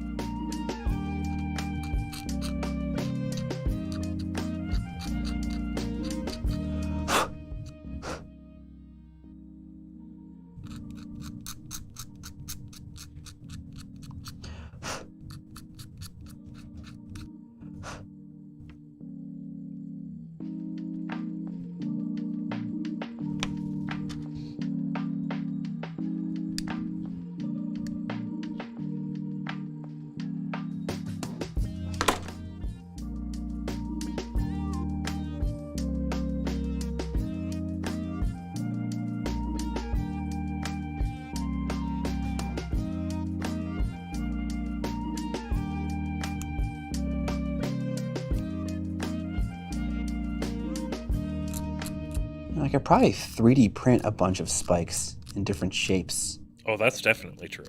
And then just kind of drill a little hole. Like how you can 3D print heads. Could I do that? It would need to be like glued. It would need to be like attached to a sprue of some kind to make it printing easier, but also to make sure I could like cut it off without just like losing the spike somewhere, like during cleanup or whatever. Only when attacking wizards. Oh, okay, that's not super bonkers. Wizard destroyers. Wizard destroyers. Do we need that? Was that necessary for balance? I mean, this is the season of the wizards, so of course they're going to have to put the anti-wizard thing in too. Okay, so that's the thing. The thing is wizards. Yep, that is the theme. So there's primal magic. Primal magic. Whoa. That sounds pretty intense. And then there's some anti-mage stuff. Okay. And everyone seems to think that this is going to be like, not the last season, but the one before that, where the anti-wizard stuff is just better and is going to disincentivize people from bringing the thing that the season's about. Oh, like, okay. Like bounty hunters versus whatever, Galatian veterans, where it was like nobody wanted to bring Galatian veterans because bounty hunters was just like, oh, they have bounty hunters on the other side, and I have Galatian veterans, so I lose. Not like counterplay, but like, I just don't get to have fun. Yeah. Hooray! Okay. Light Bubbly, how do you get rid of ads on YouTube? You get YouTube Premium. Or if we turn on channel memberships, that would also do it, I believe. But,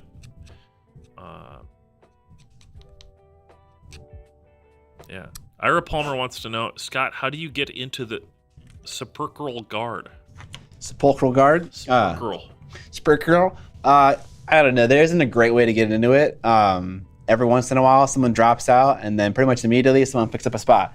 There is no schedule for when they leave or when there are new opportunities. And honestly, I've made promises to people in the past where I'm like, oh, I'll let you know when it happens, but like I'm not even fast enough to notice it. Like I check my Patreon pretty routinely, and I haven't even noticed like it when there's a available one that I can like message someone. So you kind of got to be on the ball, and just check it when you can. So hire a hitman. Yeah, yeah, that's the solution.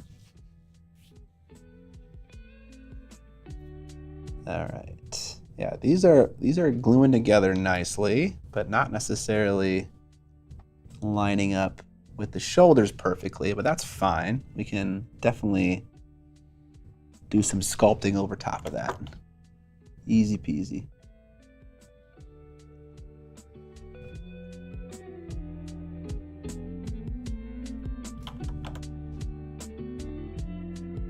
Oh God. Sometimes I'm like squeezing together two plastic parts and then like I don't notice it, but I'm like imprinting my thumb on the model somewhere. Gotta make sure I'm not doing that.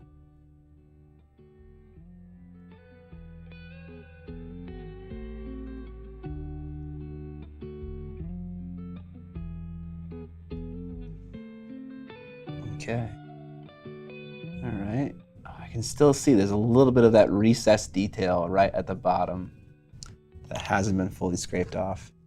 I think I'm definitely gonna have to do something where I like prime the model, at least initially, to see if I missed anything, clean it up and give it a prime again, kind of like you often see guys doing with like scale model stuff.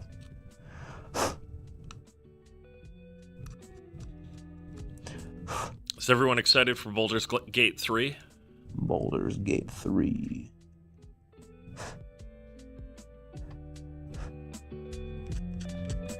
Are you excited for that, Evan? Yeah. I wasn't that excited, and then they showed off that you get to fuck a bear. What? Actually, though? Kind of. Kind of. Okay. There's even a very minor internet controversy about this, which is like, of course there is. They showed off some content from the game like a week ago. And, wow, Huddleston says, aside from my baby, it's all I'm thinking about. So they showed off, like, because they were talking about, like, how you can romance some of your companions and all this stuff. They were like, here's an example scene, and it's like a gay romance scene between elf and I think human druid, and the druid gets carried away in the moment and wild shapes into a bear and then transforms back and is like, sorry, I lost control. Seriously? Yeah, and like the player character is the other one, you know, like the elf or whatever. Okay. The vampire elf. Wait, and so you have like choices, you know, like what you can say in that moment. And one of them was like, no, I liked it that way. Go back. And it doesn't like show anything, but that's the one that they demoed on the stream. And so he transforms back into a bear, and the camera pans over to a squirrel watching in a tree that drops a nut and looks shocked. It's the best. It's like the funniest thing I've ever seen. What the fuck? That's crazy. It's D&D, baby. Anything can happen. Yeah, I mean, I don't particularly care about like that kind of stuff. It's crazy to me that you would see that in a mainstream video game like Baldur's Gate, though. Like that's shocking. I'm more excited for Baldur's Gate 3. What's the joke here? Isn't that what we're talking about? Oh, okay, we're joking with the pronunciation. Baldur's Gate? Yeah, you just missed the bear sex conversation, Rufus. Damn it, dude. What a conversation to miss. I mean, like, it's one thing to go to a gay bar looking for a bear. It's another thing to go to a gay bar looking for a man that can actually turn into a bear. That sounds like the ideal situation. Pretty much. Imagine trying to have sex with a bear and thinking it was a druid and then it not being a druid and getting fucked by an actual bear, aka dying. You know, that's really what it comes down to. Hey, listen, grizzly bears are only like 3/4 of a ton. Oh my god. They just eat you alive. 1,500-pound man. But it's all muscle. What is this conversation right now? What are we talking about?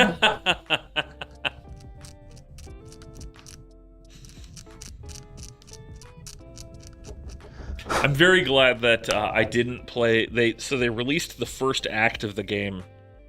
Like 2 years ago now? A while back, as sort of the pre-release. Like, here's the first chunk of content of the game, and there's a bunch of revisions to that and stuff. But still, like, I was just like, I'll wait for the full thing to be out. It's made by Lyrian Studios, the guys that did the Divinity series, Divinity Original Sin and stuff, which are very, very good role-playing games. And like the feedback from that was very good. And Lyrian Studios lets your character do the bad ideas 100%.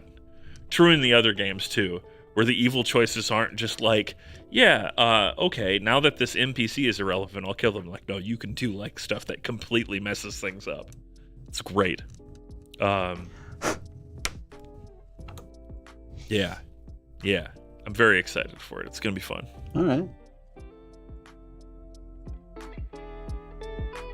I messed around with one of those games once, and it was wasn't the kind of video game experience that I was necessarily looking for. But it wasn't Baldur's Gate. It was a different one.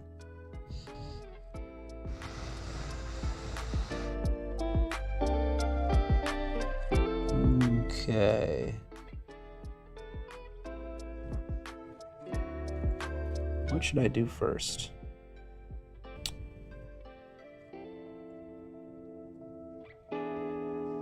How much time we got? Oh god, I'm recording.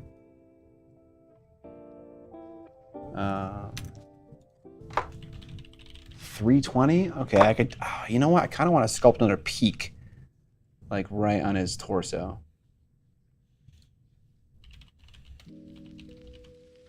DUNE Eldar? Something like that.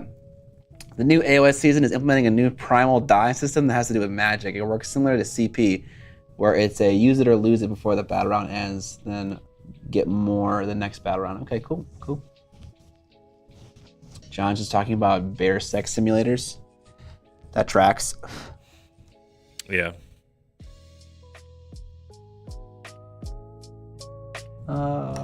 Maybe I shouldn't sculpt. I was considering sculpting like the tassel thing in the middle here. But maybe I shouldn't do that until I figure out what's gonna go in between his waist. Like another one of those other things. I kind of just clipped one off of the Cabalite sprue because I'm not, while I am interested in using this kit for the conversion, every single bit on this model, there are, the way this kill team comes is it's 2 rectangles, typical sprue sizes, and then there's a small one. On the 2 big ones, this is the exact same sprue you get when you buy normal Cabalite warriors. So I don't necessarily care about getting 10 warriors out of this sprue. I'm kind of just harvesting it for parts. And then this stuff, the eagle, the thing I care the most about is the guy who's like loading the gun. Like that's a sick bit. I can't wait to use that on one of these models. But otherwise, I don't care about the rest of the stuff on those other sprues. I'll clip shit off that all day long. Also, here's another gas mask kind of guy. You know, got that in the Trueborn kit.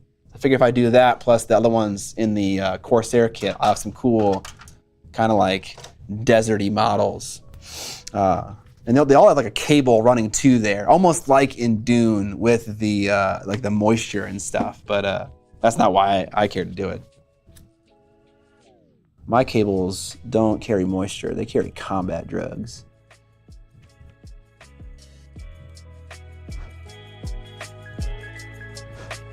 All right.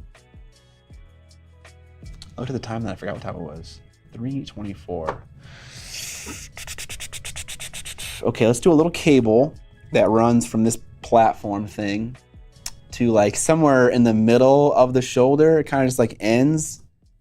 Like just ends right there in the back for no reason. So we'll do that first. And then because I have less of a chance, oh, you know what? I don't want to do that because I want to change this shoulder pad to be more straight and pointy and less droopy. Okay, so we'll wait on that. We'll do another segmented armor plate right here in his abdomen area. How about that? All right, I wonder if that green stuff that I mixed together at the beginning of the stream is still good right now. Probably not, actually.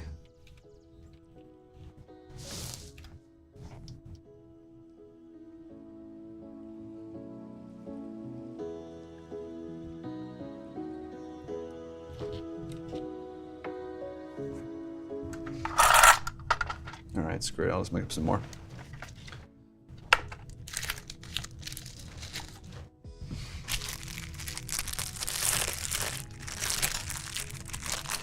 Did you guys get any games of anything in over the weekend? Age of Sigmar or an indie game? What'd you guys play? But the combat drugs are abbreviated to moist. That'd be hilarious.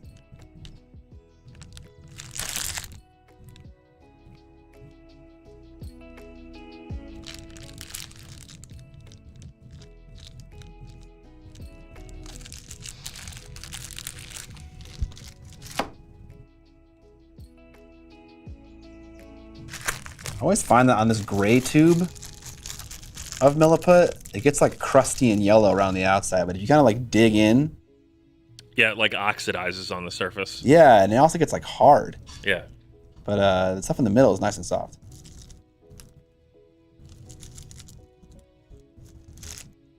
Twilight Imperium 4th edition with all the expansions that have just been released so far. Damn. Okay, so you're probably there hanging out and playing games for a very long time.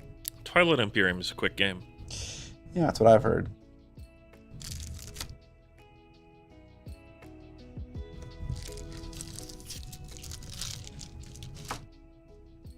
I've never played it myself, but I do want to try at some point. Oh yeah, the Inquisitors for Shatterpoint are out and in the store. Oh yes.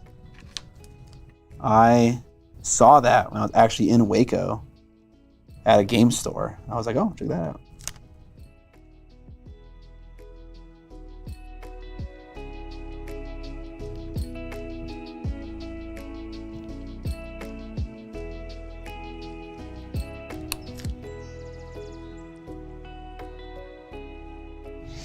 Okay. I like to squish together all of the putties at the same time because it gives you a really good idea about how well everything's getting mixed together when you can really easily see the yellow and the blue part still in there.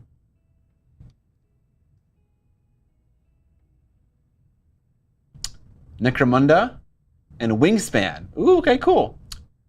Oh yeah, there's like that big new Wingspan. I don't know if it's an expansion or another edition of the game or whatever. Looked like a Kickstarter or something that had come into the source because they had like these big old shipping boxes of it. Okay. OSW Guild says he got to play some Shatterpoint recently. Fielded the Inquisitors in erect face. They are very aggressive. Yeah, that's why I pointed out that the Inquisitors are out. Okay, cool. It was 7 hours with lunch. Yeah, you did kitten. It's showing up as the kitten now. No, yes. Nice. Yeah. So apparently 7 hours with a lunch break and various breaks for Twilight Imperium. Okay. Captain said, I played Kill Team recently. Teen backyard graduation party setup and cleanup, totally addictive. Wait. Oh yeah, okay. That's not a game. I got you. I played some Apex Legends and some Deep Rock Galactic. Nice. I bought the Obi-Wan. Oh, the Obi-Wan and the Darth Vader diorama. Nice. Every time someone talks about Deep Rock Galactic, I look at that box under the table.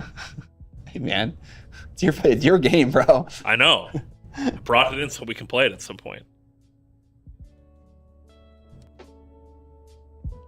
TF4 would be a much quicker game if it weren't for that agenda phase where everybody has to debate and vote on shit.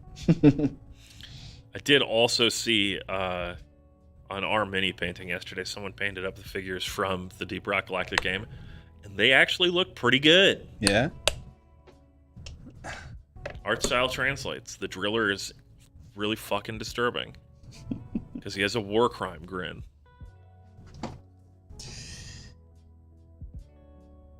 All Driller, all Thriller. Do you play as the Driller? I played all the classes at this point because I played the 500 hours of that game or whatever. But yes. I started playing Risk of Rain 2. Have you heard of this game? Mm-hmm. It's pretty damn good. Did you play Risk of Rain 1? No, my friends just discovered Risk of Rain 2, and they're like, check it out. Yeah, 1 is a side-scroller, and 2 is a fast-paced third-person 3D action game. So very different. They are. Bless you. Jesus Cristo. Did they upset their fans by changing the game so drastically? No, I don't think so. Feedback on Risk of Rain 2 seemed like it was wholly positive when it came out like 3 years ago or whatever. Nice.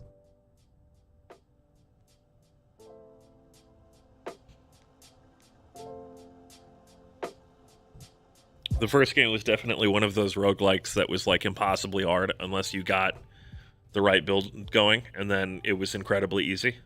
Okay. Where it's like, oh, I got like the right first 8 pickups, and now the whole game is trivialized, and I can just sit here on the hardest level and kill everybody forever. Okay, that seems not ideal. It's how that RNG goes, I think. It's just like, yep, I got the god roll. After, 12 runs or whatever, finally, it's happening. It's happening! Excuse me. Scott, have you ever played Vampire Survivors? No, I haven't. The hit game. Is that a hit game? It is. I haven't. Very played. easy to play. Have you played it, Evan? I've watched my brother play it, which is pretty much the same as playing it.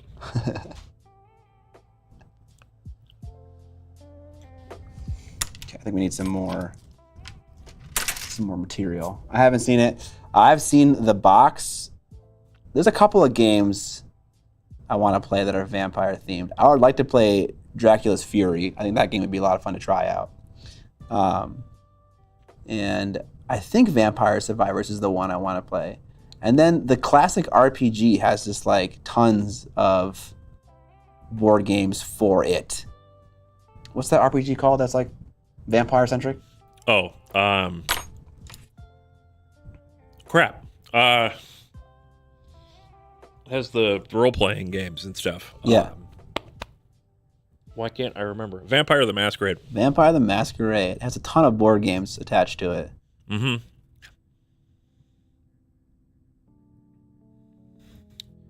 The kitten said it right after I did. Nice. Yeah. YouTube definitely has a bigger delay. Yeah, I think I can feel that as well when I ask a question and it shows up like significantly later. We could run extra low latency, but why? For that chat interaction, apparently.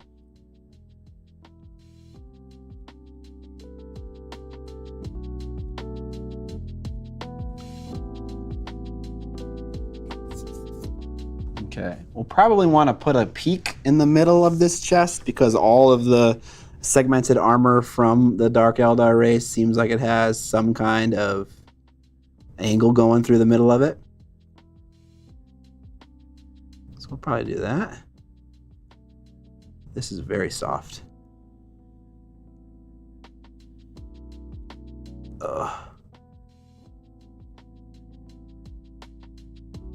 I think maybe what we'll do is we'll kind of like cut it here on the edge so it has a harder stop. As long as it's not a hard R. What's wrong with a hard R? Don't worry about it. Okay.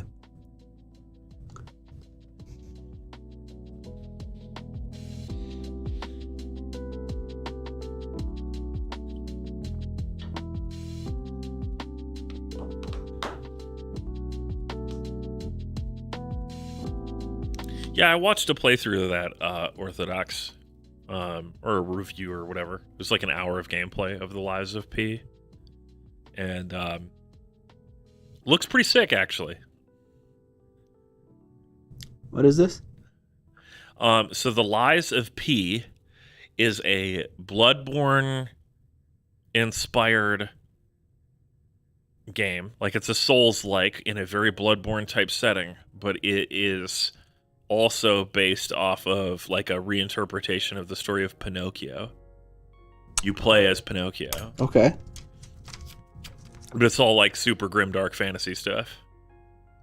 I think you'd actually probably get a kick out of it. I don't know if it would be a kind of game that you'd enjoy playing or not, because I don't know how you do with Souls-likes. But yeah, it's got a kind of steampunk fantasy vibe. London in the 1800s, but like Geppetto. It's like it's a cross between like an AI run amok type story and steampunk stuff. Like Geppetto created a whole bunch of puppets that are these amazing creatures, but they're like out of control and dangerous and stuff. Interesting. I have never played a Souls-like. Is that the phrase you use? Yeah. I've never played a game like that. Really? Interesting. Yes, I don't know what if I would like it or not. I think if I were to play one, the one that everyone tells me to play is Elden Ring. I don't know how true that is, or Elden Ring is probably the best one. It's more lightly more approachable than all of the other From Software ones, and it's just a great expansive masterclass on world building and space, and it's very cool looking and everything. Okay. I think I don't know. Maybe you'd find the setting of Bloodborne more interesting, but Bloodborne is also a like 8-year-old game at this point. So the kitten says, "I just got Elden Ring in the summer sale. I wander around confused in it." Yeah, it's a really big open world game, and all of From Software's games don't like put like a quest marker up and say go here next. It's just like a couple things will be mentioned, like, you know, the Northlands are dangerous or whatever, and that's just kind of on you to figure out what to do, and that's intimidating but a lot of fun. Is that how you prefer your video games, your open world video games to be? Somewhat, yeah. I mean, like, I like a good tight narrative story, but I also like just having the freedom to wander around and discover a bunch of stuff. Okay.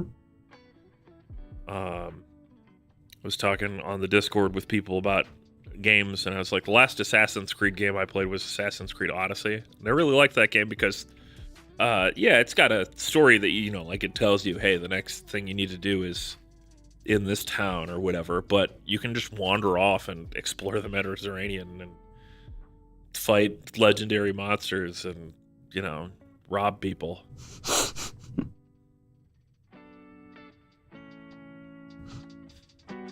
Find the Bull of Minos, which turns out to be like an AI. Spoilers. Spoilers! Okay, I have like this peak going in the middle here, and I'm not sure how I feel about it, because the top panel does not have the exact same curve. It's more of just a straight triangle. So I don't know if I should just have the exact same design detail as the one above, or make it more dark Eldar-y. And I think I'm just gonna keep it with how it is. But I'm trying to think what's the best choice here. I'm looking forward to playing Jedi Survivor OSW Guild. I'm just kind of waiting for things to even out on PC. It's what I did with the first game as well. I'll probably buy it like during the winter sale or something like that. At that point, it'll probably have enough patches to be a non-issue. I did my summer sale purchases. I picked up the Spooderman games. Spooderman and Spooderman Miles Morales. Did you pick up anything for Prime Day as well? No. There's never anything good on sale on Prime Day. Yeah, I didn't get anything either. The last two were so disappointing, I didn't even look this time. Whoa. Yeah. I also did not look. I did buy stuff for Lime Day, though. Lime Day? The Linus Media Group parody of the Prime sale. Oh, wow. I actually posted about it on the Discord because the final deal that they did was too good. Not a big deal for us. There was a bunch of complaining from Reddit about how expensive the shipping was on these discounted products, because LTT just charges what shipping actually costs generally. Right. And so international shipping is wildly expensive, as you well know, right? Shipping something from here to somewhere else in North America, 10, 20, maybe $30, depending on how big it is. Shipping that same thing to Germany, 50, 100 bucks. So very expensive. Does LTT not have like a distributor or someone to help them with shipping in foreign countries and stuff? No, and they've talked about it. That's largely for tax reasons, but also the distribution lead time isn't like viable for them, and they've looked at it several times, and it's probably just never going to happen. Okay. Well, anyway, they offered free shipping, and Linus like almost had a meltdown on Wan Show about it, because like he expected some people to take advantage of it, but like they have like a little live orders from these place in the globe thing on Shopify. Yeah. Well, they started Wan Show super late. Like our time, they went live just before 11 p.m. I think. Okay. Which is, they're supposed to go live at like I think 8 our time. So 3 hours late. So Europe was waking up. and Europe started putting in a lot of orders, and Australia put in a lot of orders, and it just became a joke that it's like, yep, we just like did not make any money, because please buy something that has margin. Don't just buy the on sale things, because we are going to get eaten alive. It was amazing. It was amazing. Best WAN show in a while. Just because Linus was raging. Not raging, but just kind of like every time he would look at his phone, he would be like, "Oh God, oh God, I'm losing money. It's happening. We have solved the liquidity problem, but not in a good way."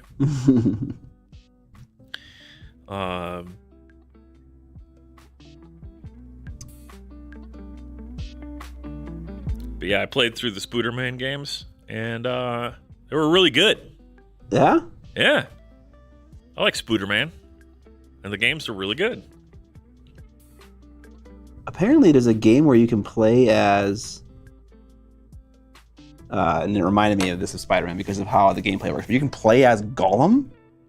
Yeah. And it's like a terrible game or something? Yeah. But like you like kind of leap around Spider-Man-esque, but yeah. The reviews have been very harsh on that game. Is this a new thing? Yeah, it came out like 2 months ago. Okay. I think. This is very recent. Yeah. Came out without a lot of fanfare, and people were not pleased. I'm kind of confused. Who would even want to play that game? Like, who wants to play as the dejected Gollum? You know? I don't have good answers. The studio was shut down after launching the game. Oh, sad. Oh, there's a donkey video on it. I didn't watch that. Oh, I should have watched the donkey video on it. Yeah. That would probably be hilarious. Yeah, not everything can be good, I guess. Yeah. But the Spooderman games, those were good. Nice. Okay, that's good. Yeah. Delivered. I was a little hesitant to buy them because they were only marked down 33%. But like they never go on sale for more off than that. And after watching, I went to watch the Spooderman movie in theaters, and then I watched the other Spooderman movie. It's a lot of Spooderman. Yeah, it is. And I was feeling the Spooderman vibes, and I was like, sure, I'll give these games a try. Worth it, even though they were relatively expensive. I also got on that BattleBit hype train. A buddy of mine bought me that game. BattleBit. You know about this, Scott? No. It's a game that's basically like if you took all the best elements from Battlefield, Bad Company, and 2 and 3, and then made a game in Unity that looks like Roblox, but plays like Battlefield, and doesn't have any microtransactions, doesn't have any weird level up systems where you have to play with one gun to do another thing, has pretty decent level design, has tight shooting mechanics, and this 3.5 person dev team has sold like 5 million copies in the first 2 weeks after launch. And how big is this team? 3 people. There's like, I think that they had help from a 4th person, so sometimes it gets reported as 4, but they have 3 developers. Okay. I'm just going to make an assumption here that there's probably going to be a long time before you see anything from them that's like worthwhile. Just because like to be able to, it's like Kickstarter, right? It's like when that one company that makes really fancy, expensive tables launched their Kickstarter campaign, Wormwood. Oh, Wormwood, yeah. And they sold like $20 million. It's like, okay. We're booked out for the next 2 years. Yeah, it's like if there was like a thing in their vlog channel where if they were to, with their current workforce, work on all these tables with their tools and their processes, it would take them 8 years to fulfill that campaign. And so they were forced to expand their business to be able to meet expectations in a reasonable way. And it's like, okay, what do you do after that? You know, what do you do after you hire 10 new employees, buy a gigantic industrial grade planer and all these things? It's like, okay, we need to run another Kickstarter campaign so we can make $20 million in 2 years. That's kind of like the interesting thing about success, right? So for this video game company selling a ton of these things, it's a digital asset, so they all get to get shipped like immediately. Nothing hard about that. But like to be able to deliver on all those people's expectations for like that long. It's a early access thing. And yeah. So okay. It's fully playable. It's great. It's a ton of fun. But it's also like, oh boy, pressure's on now.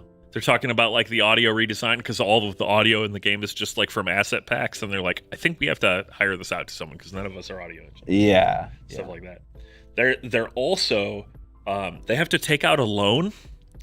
Because even though they've sold way more copies beyond their wildest expectations, the lead time between them making sales on Steam and them getting paid is several months because of how Steam does payouts for their games. Okay. So their big payday doesn't happen until October, and they're having to run servers for like 5 million players on a single purchase game. Oh my. Yeah, they're like talking about how like, yeah, if we can't get a loan, we'll have to shut down the servers because it's so expensive to run all these game servers. Oh my gosh. Good problem to have, but definitely like also a problem you wouldn't even consider. They also, because the game is only $15, players that buy it in like the whole Oceania region, you know, Southeast Asia, Australia, New Zealand stuff, they're like, candidly, we lose money on those sales because the server operation costs are so ridiculously high in that region, particularly in Australia, that a flat $15 just doesn't cut it. But that's okay. They've sold plenty in the rest of the world where they are positive. So, are you a Battlefield fan? I've played many of the games, though certainly not all of them. I get enjoyment out of them. I think the series peaked at probably Battlefield Bad Company. Battlefield 3 was also very good, but I have grown tired of the formula. And then BattleBit came out, and it's a ton of fun. Okay. And it has some like very fun features from more realistic shooters, just kind of added on. And some things that more realistic shooters have been talking about implementing for years that they still don't have, and this game has.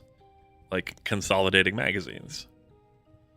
So, it's very cool. Consolidating magazines. All right, so... Who doesn't have that? That seems like a very basic feature. Well, most games don't even track your magazines, right? Some realistic shooters do, and as far as I know, all of those don't let you move bullets from one magazine to another. And so, like, Squad doesn't let you do that. Yeah. Having fun? I said this earlier. I was like, I'm going to fuck up one part of my model working another part. And I did just that instantaneously. Yeah. Okay. The joys of sculpting. Yeah, we're not gonna do the shoulder part because this happens. Anyways. Okay, so consolidating magazines. What does that even mean? It means it's just moving bullets from one of your gun's magazines to another, right?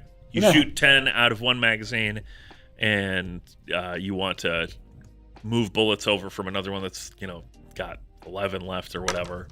Doesn't that happen automatically though? It's like when I run out of when I'm at 10 bullets and I reload, my max cap doesn't like go away. Like how many I had left total. It just consolidates the ammo for me. Right. Crazy? Well, I mean, that's just it. Is there are a lot of shooters that aren't realistic in that way, where it's just every time you hit reload, you have a full magazine. Oh.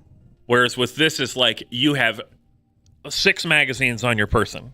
Each one of them has 30 rounds in them. If you use 10 from each, now you have 6 magazines with 20 rounds in each one of them. So every time you hit reload, you have 20 bullets. Okay, that's pretty intense. It's very realistic. Don't worry, it's a Battlefield game. It's very rare for that to actually come into play because you'll probably just die. But it's cool that it's there. That is, okay. Do you prefer that in your games? Yes. Okay.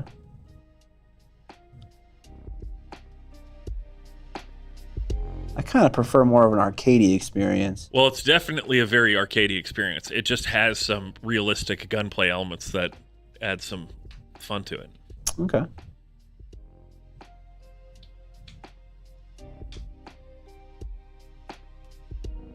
Is realism really the goal? Brian Smith asks. I don't think realism is their goal.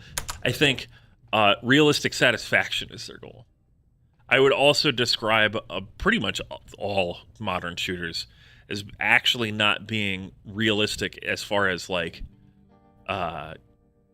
gunfighting is concerned. They're realistic as far as airsofting is concerned. Okay.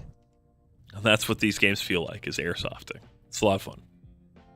And everyone has a big cube for a head, which makes headshots easier. Boom, easy. That is nice, though. Makes everyone feel good. They can aim well.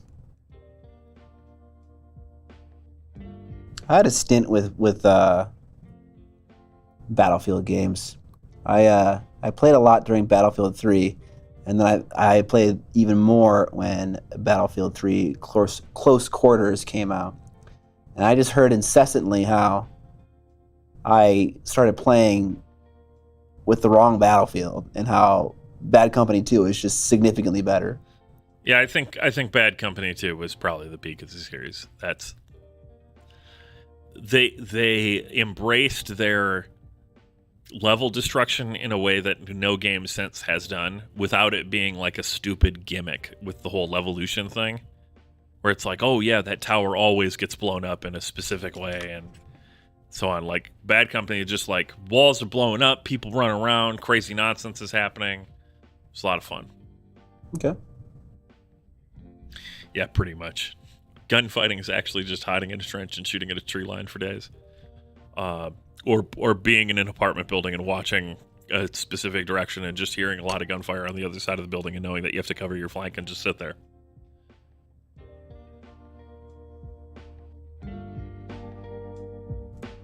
Yeah, Orthodox Monks, that exists in a lot of games. It's the retention of it. There are a lot of realistic shooters where you just drop ammo on the ground when you reload.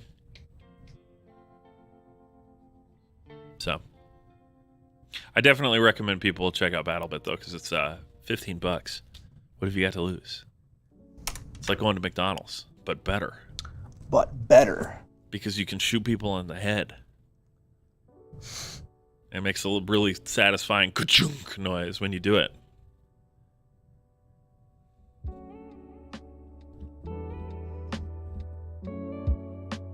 All right. I think I did okay. I think it's a little bit not centered, actually. And it's kind of killing me.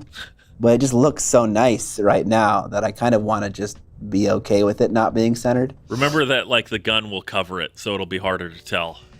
I don't know what gun I'm going to use in this guy, but you're probably right.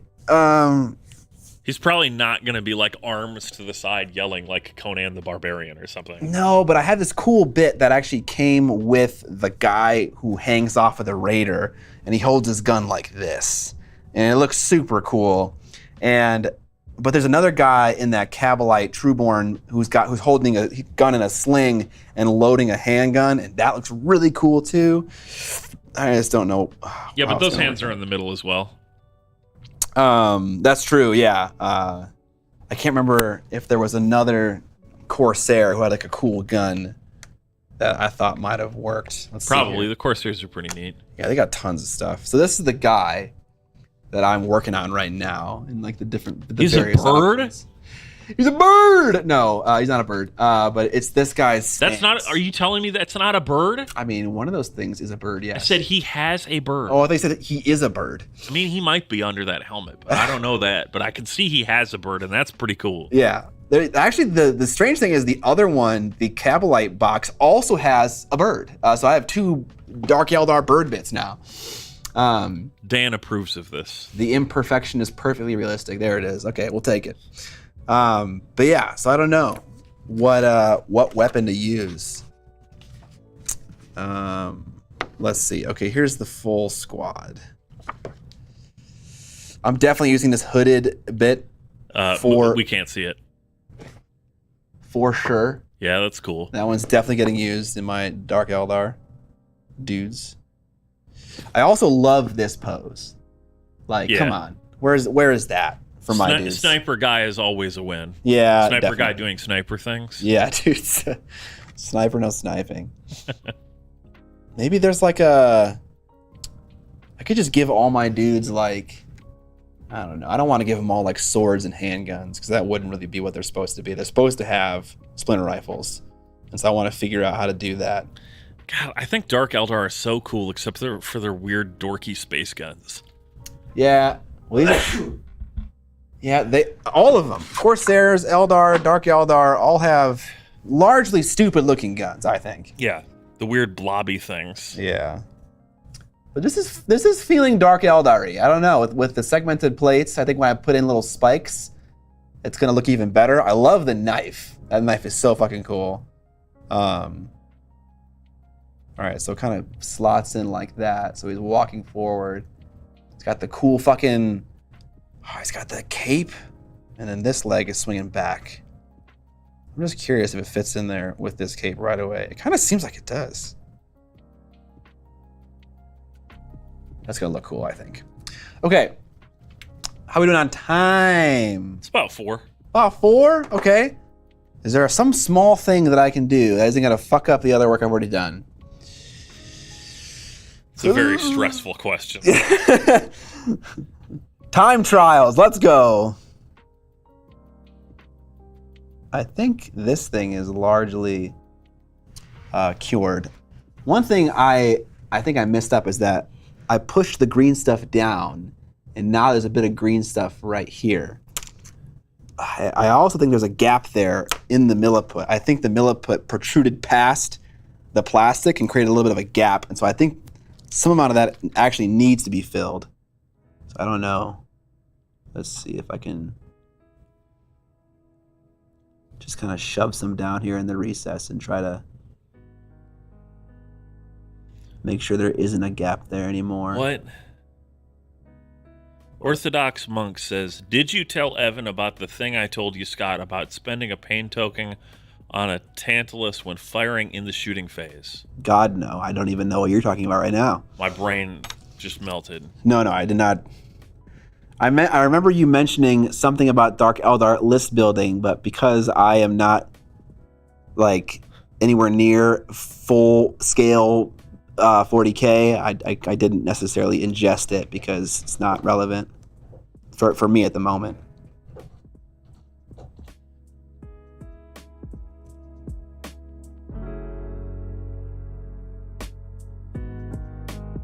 I do have a Talos paint engine though, fully painted, ready to rock.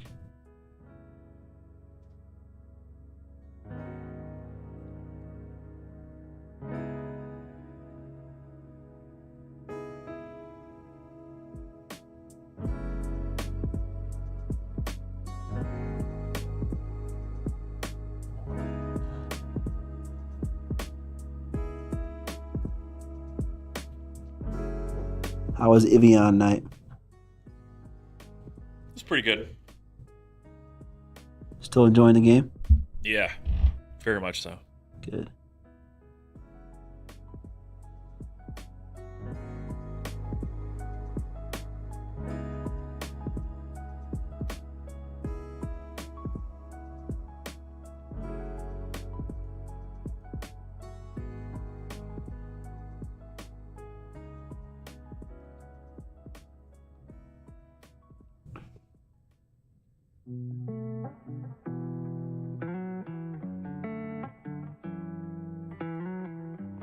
getting this burr on the edge. I keep trying to flatten it out, and then it just gets all mushy and nasty looking.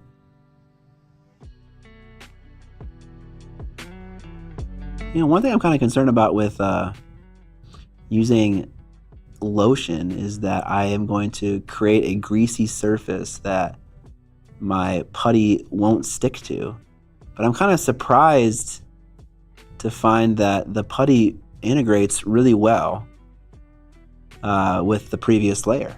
I don't understand how that works out to my benefit, but I appreciate that it does.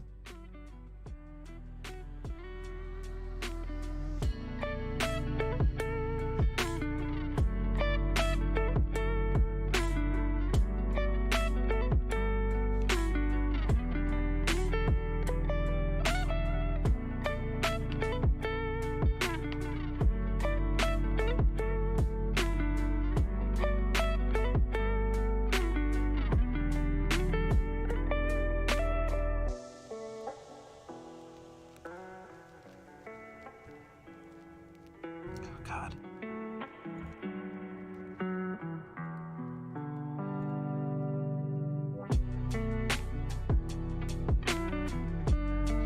It puts the lotion on the green stuff. Or else it gets the hose again. I think what I'm gonna have to do, I shouldn't have added green stuff to this part. I'm gonna have to let it dry, and then I will sand and scrape it back.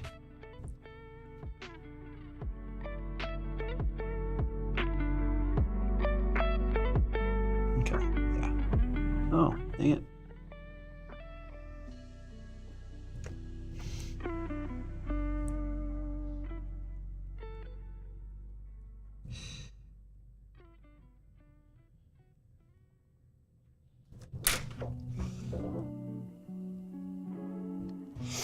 Okay, we'll just stop messing with that.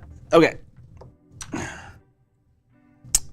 can't stop looking at this. I'm so hyped for this. It's gonna look so good. Okay, that's it for now though. If you guys enjoyed hanging out for the live stream on YouTube, don't forget that this coming Thursday, we're doing a gaming stream on YouTube this Thursday. We don't know what the game is yet. I'm trying to do either X-Wing or Legion, but I'm struggling to make contact with my Legion dudes. So we'll see what the game is gonna be. But this Thursday, 7 p.m. CST, if you're new to the YouTube stream, or you're new to the stream in general, we typically stream around this time, 1 to 4 p.m. CST on Tuesdays, and 7 to 10 p.m. CST on the first and third Thursday of the month. And we do gameplay videos. Sorry, we do gameplay then. We're gonna try doing YouTube for this month just to see what it looks like, what it feels like. So let us know by the end of this kind of experiment if you guys enjoyed it, if it makes no difference to you, how you feel about it in general. But yeah, tune up on Thursday for a stream. We're gonna be done with this one for now, but yeah, looking forward to trying this out some more. Otherwise, any last words, Evan? No. No? Look at my Star Wars anime shirt. What do you think of this? It's pretty sick. Thank you. I found it at a thrift store. I feel like a poser though, because I don't really like anime that much. But you like Star Wars. I do like Star Wars. You'd probably watch a Star Wars anime. I probably would. This is true. All right, y'all. We'll see you this Thursday for a gaming stream at 7 p.m. CST. Otherwise, I have no words. Cool. Goodbye. Bye.